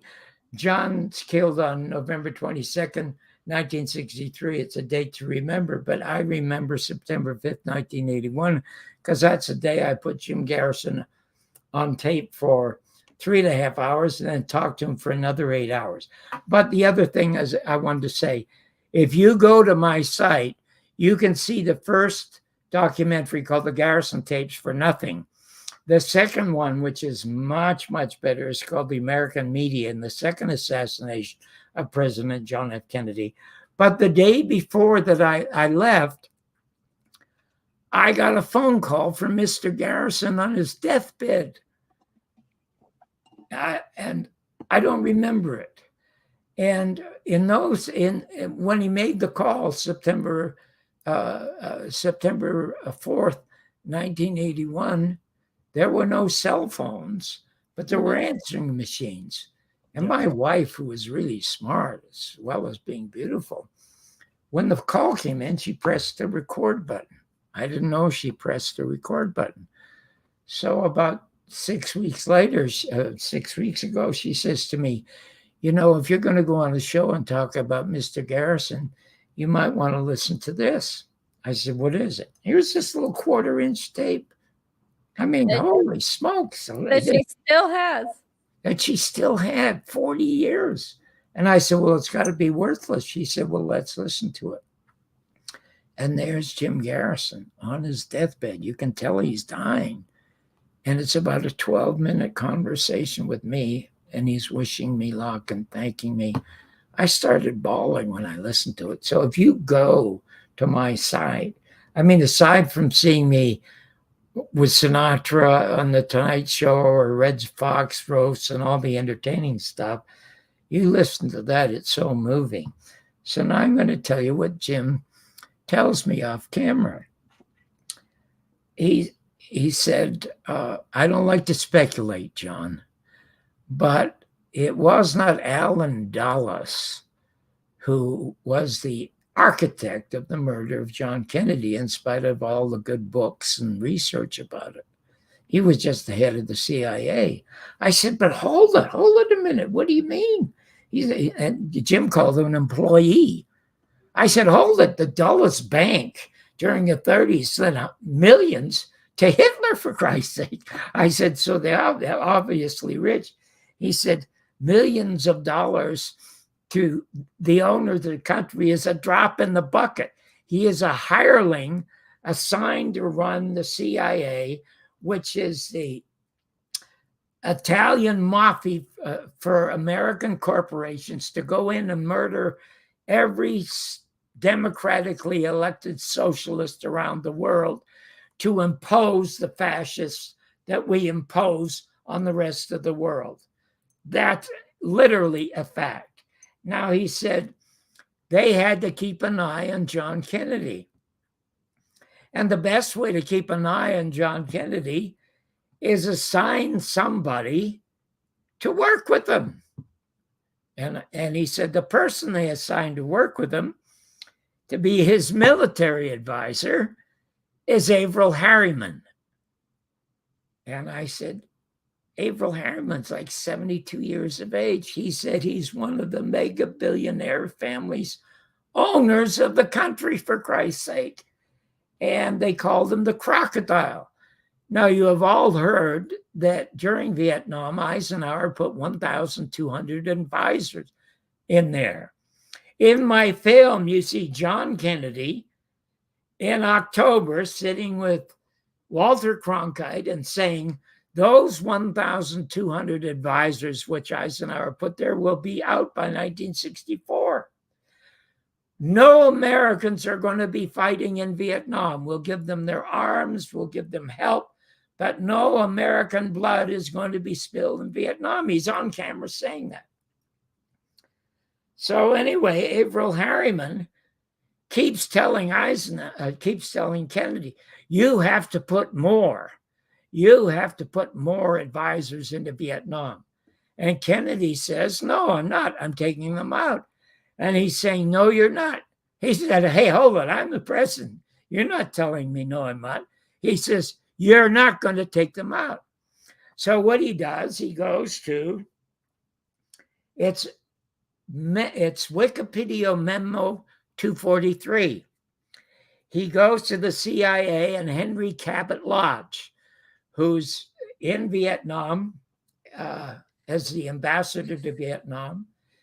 He sends a memo to him and the CIA to off Diem, because Diem was the peacemaker that Kennedy liked and hoped would become president of a unified Vietnam over Ho Chi Minh.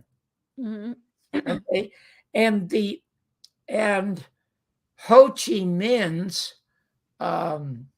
constitution was almost a carbon copy of the American Constitution, and nobody knows that. And same with Diem. It was like the American Constitution. They wanted to have an Asian American. And so the CIA offs Diem. And 13 days later, they off John Kennedy. And Robert Kennedy, by accident, runs across the memo and gets into a fist fight with Harriman in the office. And Harriman goes to the New York Times and says, those Kennedys are crazy. Those Kennedys are crazy. So what you're saying is the actual CIA is the one that killed John F. Kennedy. But who was the actual shooter that actually got him? Shit about the shooters. Shooters, right. The shooters are hired. Right? It's the plan. Were they hired? Okay. Yeah, they were hired. Okay, they're all hired, and they paid $50,000 to $100,000 each, which is nothing, for God's sake. Well, back in those days, it was something. It's the planners. Yeah. It is the planners. Jim Garrison solved the murder of John Kennedy. And the horrible thing about Joe Biden, amongst other things, and look at Trump, for example, he's always complaining about the press. The press is always against him and whatever it was. But you know what? He could have signed a presidential edict reversing the 1996 law passed by Bill Clinton and restored all the press to the public. But he needed a scapegoat because he knew that we hated the media. Americans hated the media. And he used the media the same way Hitler used the Jews in the 30s. Trump is a fraud. Biden is a fraud. They're all frauds, for God's sake. You can't, when I came down here, I could name you 50 brilliant Americans of all stripes. Oh, God, there were so many. There were intellectuals all over the place. As a comedian, my favorite show was, Milton Berle. Oh, yeah. Okay. And you know who replaced Milton Berle? Bishop Fulton Sheen, a Catholic priest, minister. And I'm an atheist. And I began watching his show because he's a great storyteller. And the Bible is filled with great stories that I remember because I had remembered memorizing the Bible when I was 12 years of age. And I wanted to hear a grown-up tell great grown-up stories about it. But I could name you dozens of, I can't name you one public person in America today that I admire. The one who would come closest would be Ralph Nader. And they had him arrested. I mean, when Hillary and Trump were debating. He wanted to get on the stage to debate. He stormed the theater and they arrested him. Arrested Ralph Nader, who did more good for America than almost any American politician since John Kennedy. It's worthless. It's just. Let me ask this then. Let me just try to. So, as someone who comes from the comedy background, the humor, the sense of humor, right? But having this obviously lifetime where you have a wealth of experience. You've watched a lot of these things. Where do you draw hope from then? Where do you draw there is a silver lining, or there's a solution? That is a wonderful, wonderful question, because I was on a show the other day, Sam Tripoli, who does a really wonderful show. And he asked me about the thing about COVID. And I said, well, the thing about when COVID hit, he wanted to know if I thought it was planned or unplanned. I said, listen, I don't know whether it came from Wuhan and it was an accident or it was planned, as Trump said, by the Chinese. Trump calls it the China. I said, I know nothing about that. But what I predicted was that because of COVID, husbands and wives who are separated daily because they have to have separate jobs in order to raise a family in this country today are going to be forced to live together. And you're going to find an increase in domestic violence and in divorce and in suicide. And that's exactly what they see. But the other thing is that a lot of people are going to discover, if they have to be alone, they have the best company. Mm-hmm. And I feel that even though I have this spectacular wife, I have the best company in myself. Because when I write or write jokes or whatever, I have no idea what's going to come out of my head. None whatsoever. My best friend is my brain. As for hope for the country, I see absolutely no hope for the country. Well, let me redirect this just a little bit then. Okay. Because maybe that's a part of where the issue stems from, right? It's not necessary that the issues with our country and our structures of society, our institutions, if you will, the issue with them is that separation that so many of us experience. And certainly the media has a really big part in this, right? But that separation from self, right? That people have such a difficult time sitting with themselves sometimes, not being able to relate to yourself and not being able to call yourself your best company. That does make people lash out. It dampens your ability to connect. That's a great point, because in this country, there are more deaths from overdoses of dope and alcohol than all the soldiers killed in Vietnam or Afghanistan. It's a leading cause of death. Yes. Right. The self-medication element, and then right? And unfortunately, second is cancer. Yeah, they're separated from humanity. Mm-hmm. It's monstrously painful. It's monstrously sad. Yeah, but I will say the sad thing. Sorry, Haley. I will say the sad thing is, when I just mentioned cancer, they discovered the cure for cancer back in the 70s. Yes. Oh, and they don't want it. They don't want any part of it. Okay, so part of it. Let me tell you something that a lot of people do not know. You've all heard of the Federal Reserve in this country. Mm-hmm. Of course. Okay, the Federal Reserve is not federal, and it's not a reserve. It's owned by 6 private families. And all the income tax that we pay does not go to the police or hospitals or schools or anything. It goes to repaying the interest for the money that we borrow from the Federal Reserve to fight these fake wars. Now, number of years ago, you may remember Bella Abzug, then Gloria Steinem. Those names ring a bell to you? Yes. Yeah. The women's liberation movement. You know why that was started? Not to liberate women at all. Not one single bit.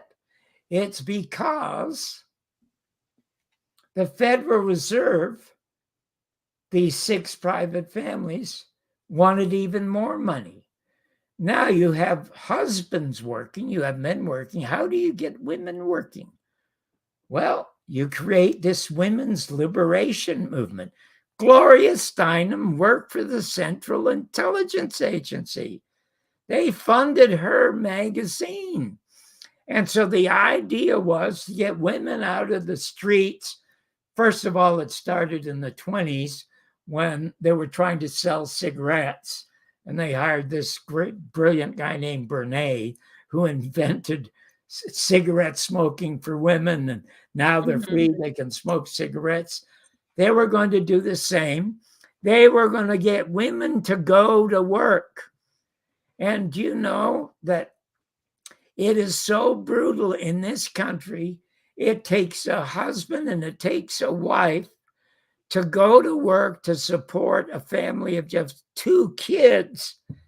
And I think that every single teacher in America should be paid $150,000 or $200,000 a year because they spend more time with the children than do the parents.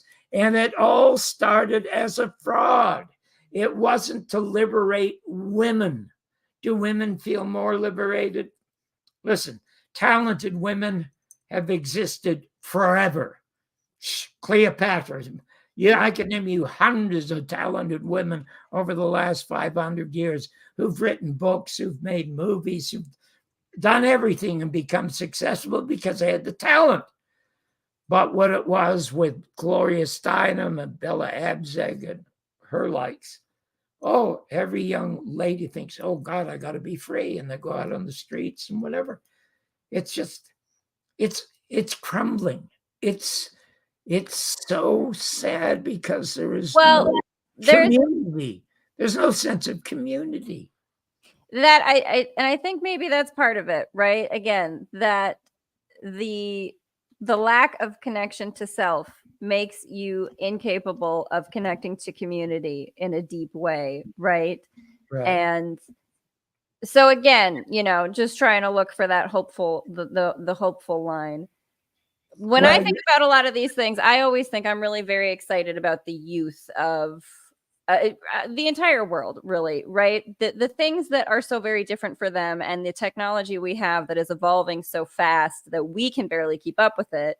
They're born with that in their hands. And the perspective they have. Yeah, you mentioned hope, you see these students who are storming Columbia University and Harvard and the rest of them protesting over what Netanyahu and his maniacs are doing to the Palestinians. But it's not the schools that they should be protesting against. They should be storming the White House. They should be storming Congress. They should be storming the Senate. But there's no one around who's leader enough to get them to do the proper thing and to focus their anger in a way that would get this stopped. And the other thing is the monumental silence from everybody from the Pope to the monarchy in England. Nobody is speaking up about what is happening to the Palestinians. I mean, what the Jews should have got after the Second World War is half of Germany. That's what they should have gotten. I mean, and they say, well, we used to live in Palestine 5,000 years ago. Well, that's bullshit. There's a statute of limitations on how long you can own an acre of land, okay? They should have gotten Germany and not Palestine. It's the silence over what is happening there is monumentally frightening. It just is. I mean, the Israelis are treating the Palestinians the way we treated the Iroquois and the Algonquin, you know, in the same way. And look what happened. I do have a really interesting piece. Sometimes when I get really angry, Haley, instead of writing prose, I write a poem. Okay. If you go to my website, you remember last year the Pope came to Canada to apologize for 100 years of abuse of Canadian Indians. You go there and you will listen to a really brilliant and sometimes very funny and very prophetic poem that I wrote about his apology to the Canadian Indians. Okay, I'm gonna have to check that out. But let me just, I want to try to tap into this a little bit. And I know we have I know we're going long on time there, Brian John, you know, but it's okay. I'm good. So just I want to make sure that John's doing good too for for sitting here and chatting with us, because we do appreciate you. There you go, pulling up the website.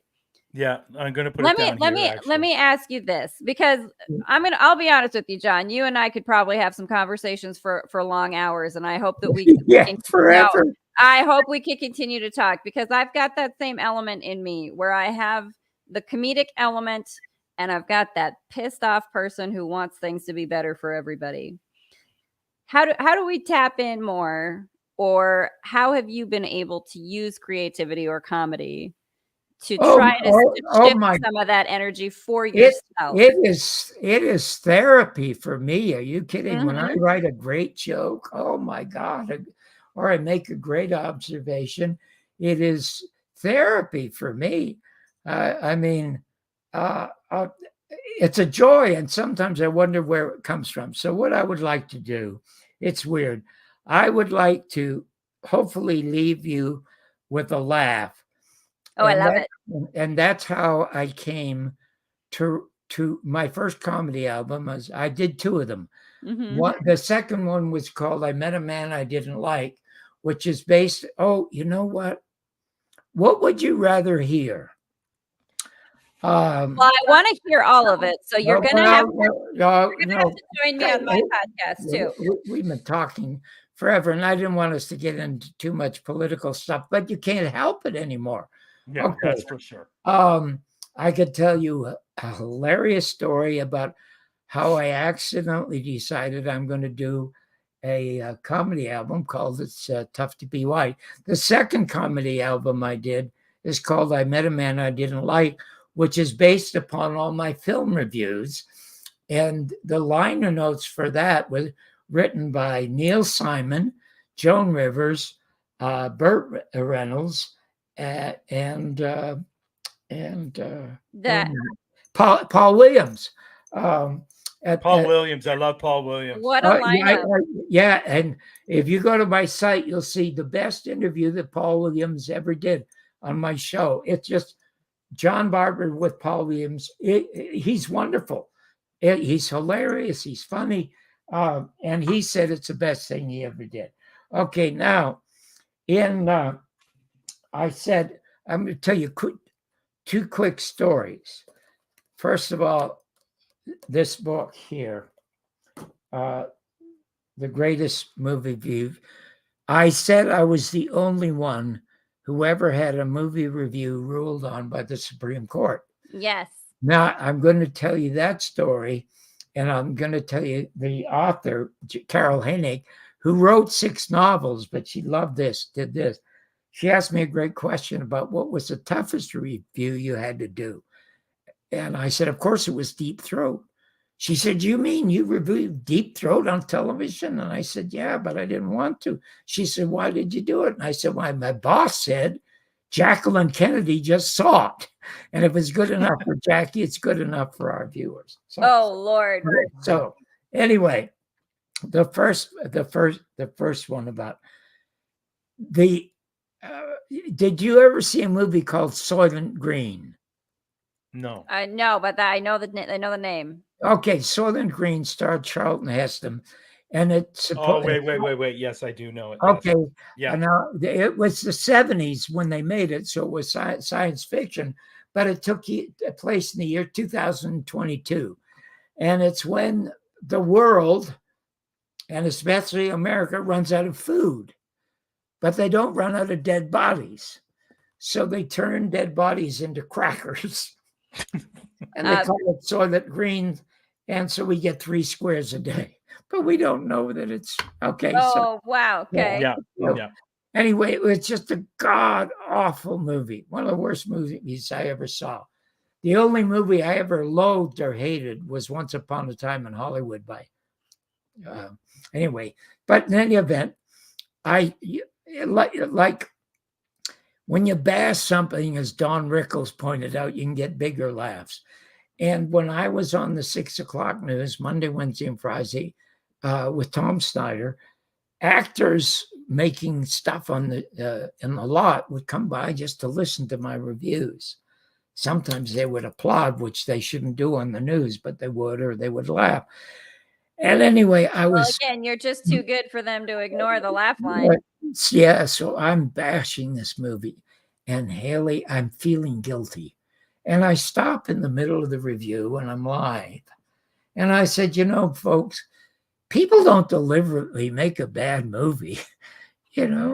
I said, there are hundreds of very, very talented individuals and they get together and they make a movie, but it just doesn't work out. So I guess I should say something nice about this film. The sets are beautiful. So then I feel more guilty because I want to really tell the truth about how awful it is. And so I said, but the sets would be more beautiful if they'd been placed in front of Charlton Heston. I start laughing and applauding. And the producer from Fox calls Bob Howard, who's the general manager of the station. God damn it, I want equal time. That son of a bitch trashed my movie. And Bob Howard says, no, you're not getting equal time. He says, you got to fire that John Barbour. We're not going to buy ads from 20th Century Fox. And Bob Howard said, listen, if I fire John again, he fired me 3 times and they brought me back. He said, my wife almost left me. She said, John is the best thing on television. Oh, I love it. So you're not getting equal time, okay? Take it someplace else. So they go to the local courts in Los Angeles. They're there a year and a half. And they rule on, no, you can't get equal time. He takes them to the California Supreme Court. That takes another year and a half. He keeps going, 3.5 years. And another year and a half, it's in the Supreme Court. And they finally rule on it, and they rule against them. And you know what the Supreme Court justice said? You are not getting equal time because John Barbour's movies are of no public importance. Wow. I immediately told that to the audience because I don't mind making fun of myself. I love that. Telling the truth. Now, great. This is a tough But one. again, joke's so good they have to go to the Supreme Court over it. Yeah. Oh, well, listen to this. When my boss said, you're going to review Deep Throat, it was a monster hit. It was the most successful movie made that year, bar none. I mean, it was huge. Linda Lovelace, oh my God. She was paid thousands to come to Hugh Hefner's mansion and give demonstrations of what she could do with the stars. We won't get into that, but in any event, I said, well, I can't review an X-rated movie. I don't know what to do. He said, listen, you'll think of something to do. So I went home and I said, they want me to review this movie. I don't want to review the movie. And she said, well, why not try, see what you do? I said, only do it if you'll come with me. She says, certainly, I'll come with you. Now, my wife hates porn and all that stuff, but she loves her husband. We get down there to the Paris Theater, and there's a line a half a mile long to get into the theater. And what's taking so long is in order to buy a ticket, you have to sign a piece of paper that you're not going to sue them. Oh, really? Yeah. Well, yeah. That's cool. Yeah, and my wife doesn't want to sign the piece of paper. I'm not signing any piece of paper. And they start screaming at her, Mrs. Barbour, sign that goddamn piece of paper, when they're screaming and yelling. I said, honey, just put an X, anything. I'll sign my name. So we go in, and I don't want to get into the theater, so I want to sit in the back row. And so I talk about how I felt different touching people's knees and walking on a sticky floor and all that. and so we left early. So I write my review, and I do it on the air and tell a story, the experience of taking my wife, and the audience loved it. But in the magazine, I wrote the tagline exactly the way I wanted to write it as a comedian. And it became the largest selling issue of Los Angeles Magazine, just to read that review. Well, I get a phone call from a lawyer in Orange County, most conservative part of California, and said they just arrested the guy here that's showing Deep Throat. And if I pay you $500, will you come down and speak on his behalf about the First Amendment rights of somebody to be able to show this kind of stuff? I said, you don't have to pay me a nickel, because I was very close to Lenny Bruce. I spent the last week before the police in LA murdered him. And he was fighting a case over freedom of speech. And I loved freedom of speech. Okay, so I said, I'll come down for nothing. So I go down there, and the judge, the lawyer was so smart, because he keeps asking me the questions you were asking me in the beginning. Where did you come from? Oh, born in the Salvation Army Hospital, all the difficulties and being deported and stuff like that. Anyway, you end up getting your Emmys, and you get your citizenship given to you by Senator John Tunney of California. You create this show, biggest show. And so the audience loves me, this rags to riches story. They literally love me. So he said, Mr. Barbour, you reviewed Deep Throat, didn't you? And I said, yes, I did. And he said, was the review you did on camera the same review you did in the magazine? And I said, no, I did not. He said, well, what was different about it? I said, the last line was different in the magazine. He said, well, could you please tell me what the last line was in the magazine? And I said, well, I feel very embarrassed. I said, I was a comic for a long time. I never swore in my act. I never like to swear. I think the only time profanity is useful is during golf and sex, and the audience screams. Love it. And I said, I play more golf than the other. I hear you on that one. Yeah. So then I said, I just feel uncomfortable saying it. He says, is it profanity? I said, no, but it's filthy, and I don't like to talk like that. And the judge says, Mr. Barbour, I've been doing this for 27 years. I've heard the foulest things in a courtroom that anybody could hear. I don't care what it is that you have to say. Will you please tell the court what he's asking you? What was the last line of your review? So I said, okay. So I say to the lawyer, could you ask me the question again? The audience starts to giggle. He says, Mr. Barbour, what was the last line of the review that you published in Los Angeles Magazine? And I waited a long time. And I said, I wrote that my wife and I left after the first 15 inches.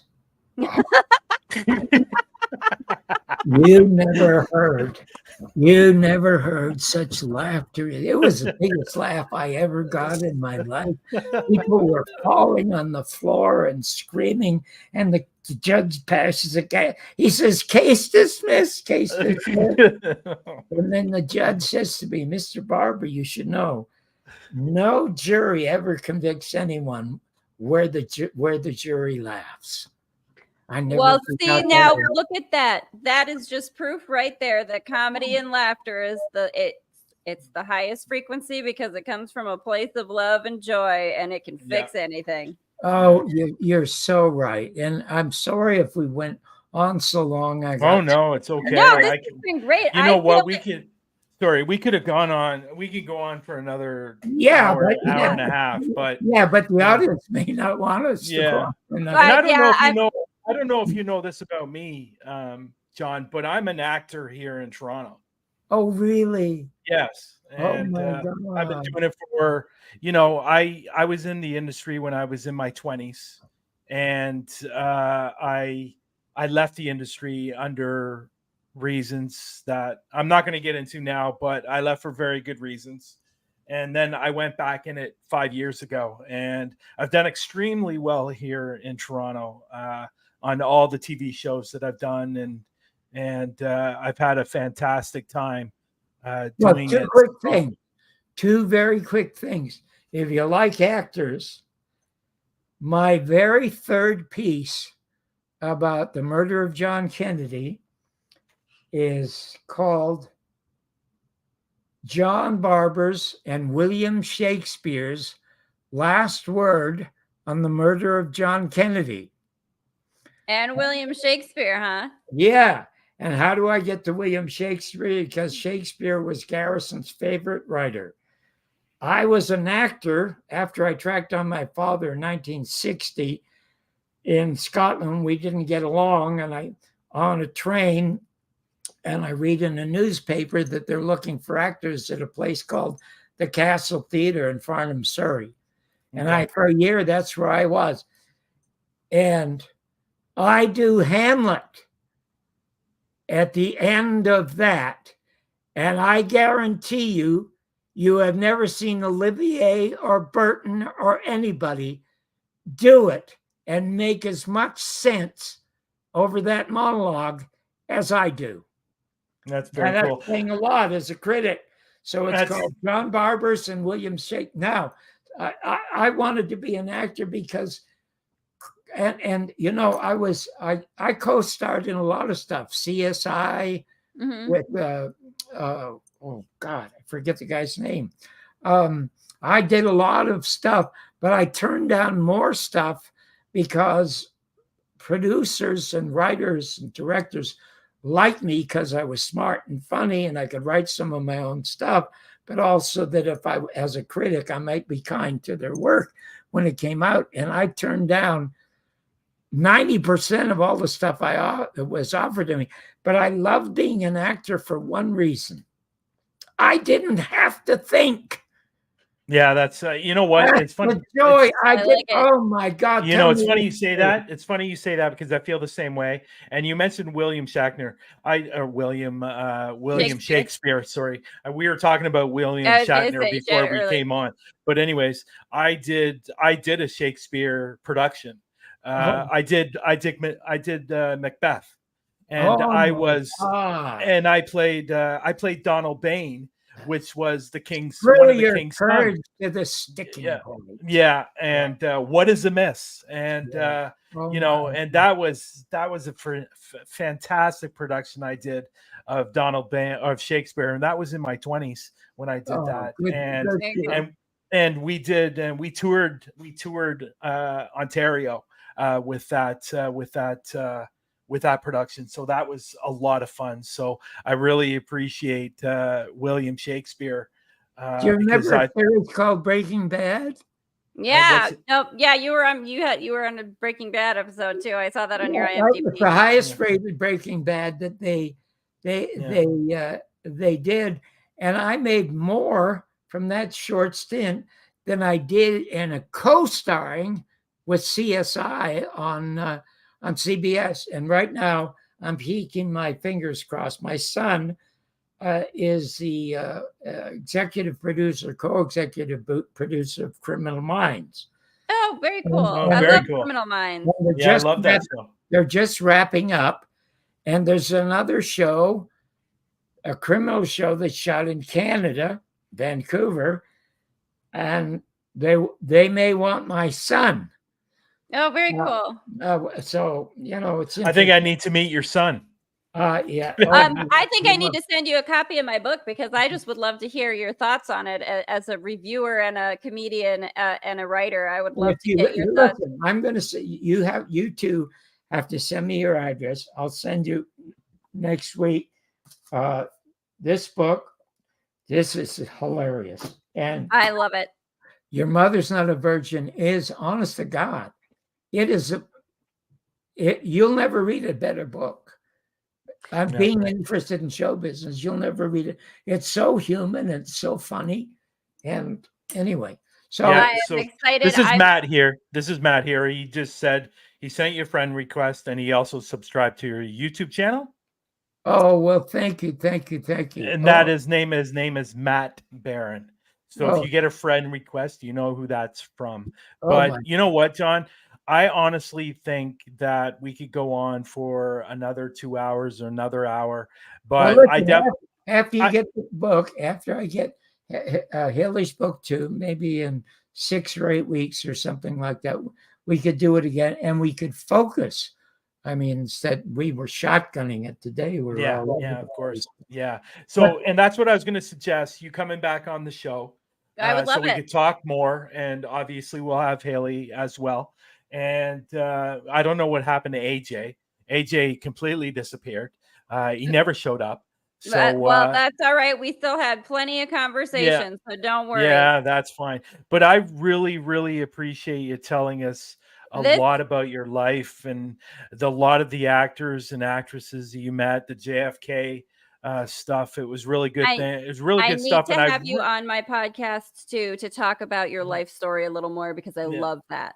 I'd be delighted to do that. So we'll bring you back, and and obviously you're going to be on Haley's show. So, but again, thank you for all your amazing stories. And how come you booked me in the first place? You know how we booked you? Carmine. You know Carmine. Oh my gosh, you're kidding. Yeah, well, he reached out to you and asked you if you wanted to be on the show. Carmine it's funny because Carmine is with the same agency that I'm with. Oh, but there's another guy who does a show in Toronto. I've been on 2 or 3 times. I can't remember his name. Anyway, I just elbow my way in here and take over stuff because Brian John lets me. So okay. Well, again, thank you so much. And I will send Carmine a thank you note. And, you know what Carmine I'm talking about, right? Yes, absolutely. Okay. Sure. Yeah. Well, I was going to say, I added you on Facebook too, so I'm definitely going to be messaging you and hitting you. Yeah, we had Carmine on our show about a couple weeks ago. It was about 3 weeks ago, and he messaged me the next day and he said, "You know what? You need to have on your show is John Barbour." And I go, "Excuse me? How do you know John Barbour?" And he goes, "He's a good friend of mine." So I go, "Okay, well, let me know when you speak to him," because I didn't think it was going to happen. I'll be honest. I didn't think it was going to happen. And when he said, "Yeah, he wants to come on your show," I said, "Okay." So, and then he talked about the JFK stuff and the Garrison tapes and all that stuff. And that's really what it was about, but also about your, the show business stuff. But we got a lot more than I was expecting. And it's been wonderful to have you on. The thing that is important is my website is www. It's at the bottom of the screen here. Okay, because I can't see it. So you will go there and you will be knocked out by what it is that you're going to see. Yeah. Just honest to God, you could keep you entertained for years. What you're going to see. I do believe that you could keep us all entertained for years. So I'm gonna do my best to get you to come over and do as many podcasts with me as possible because I feel like you've got a lot more to say. Well, bless your heart. Thank you so much. And Brian John, thank you very much for bringing me on too. Because no problem. You stick around. So happy to be here. You stick around. Okay. Okay.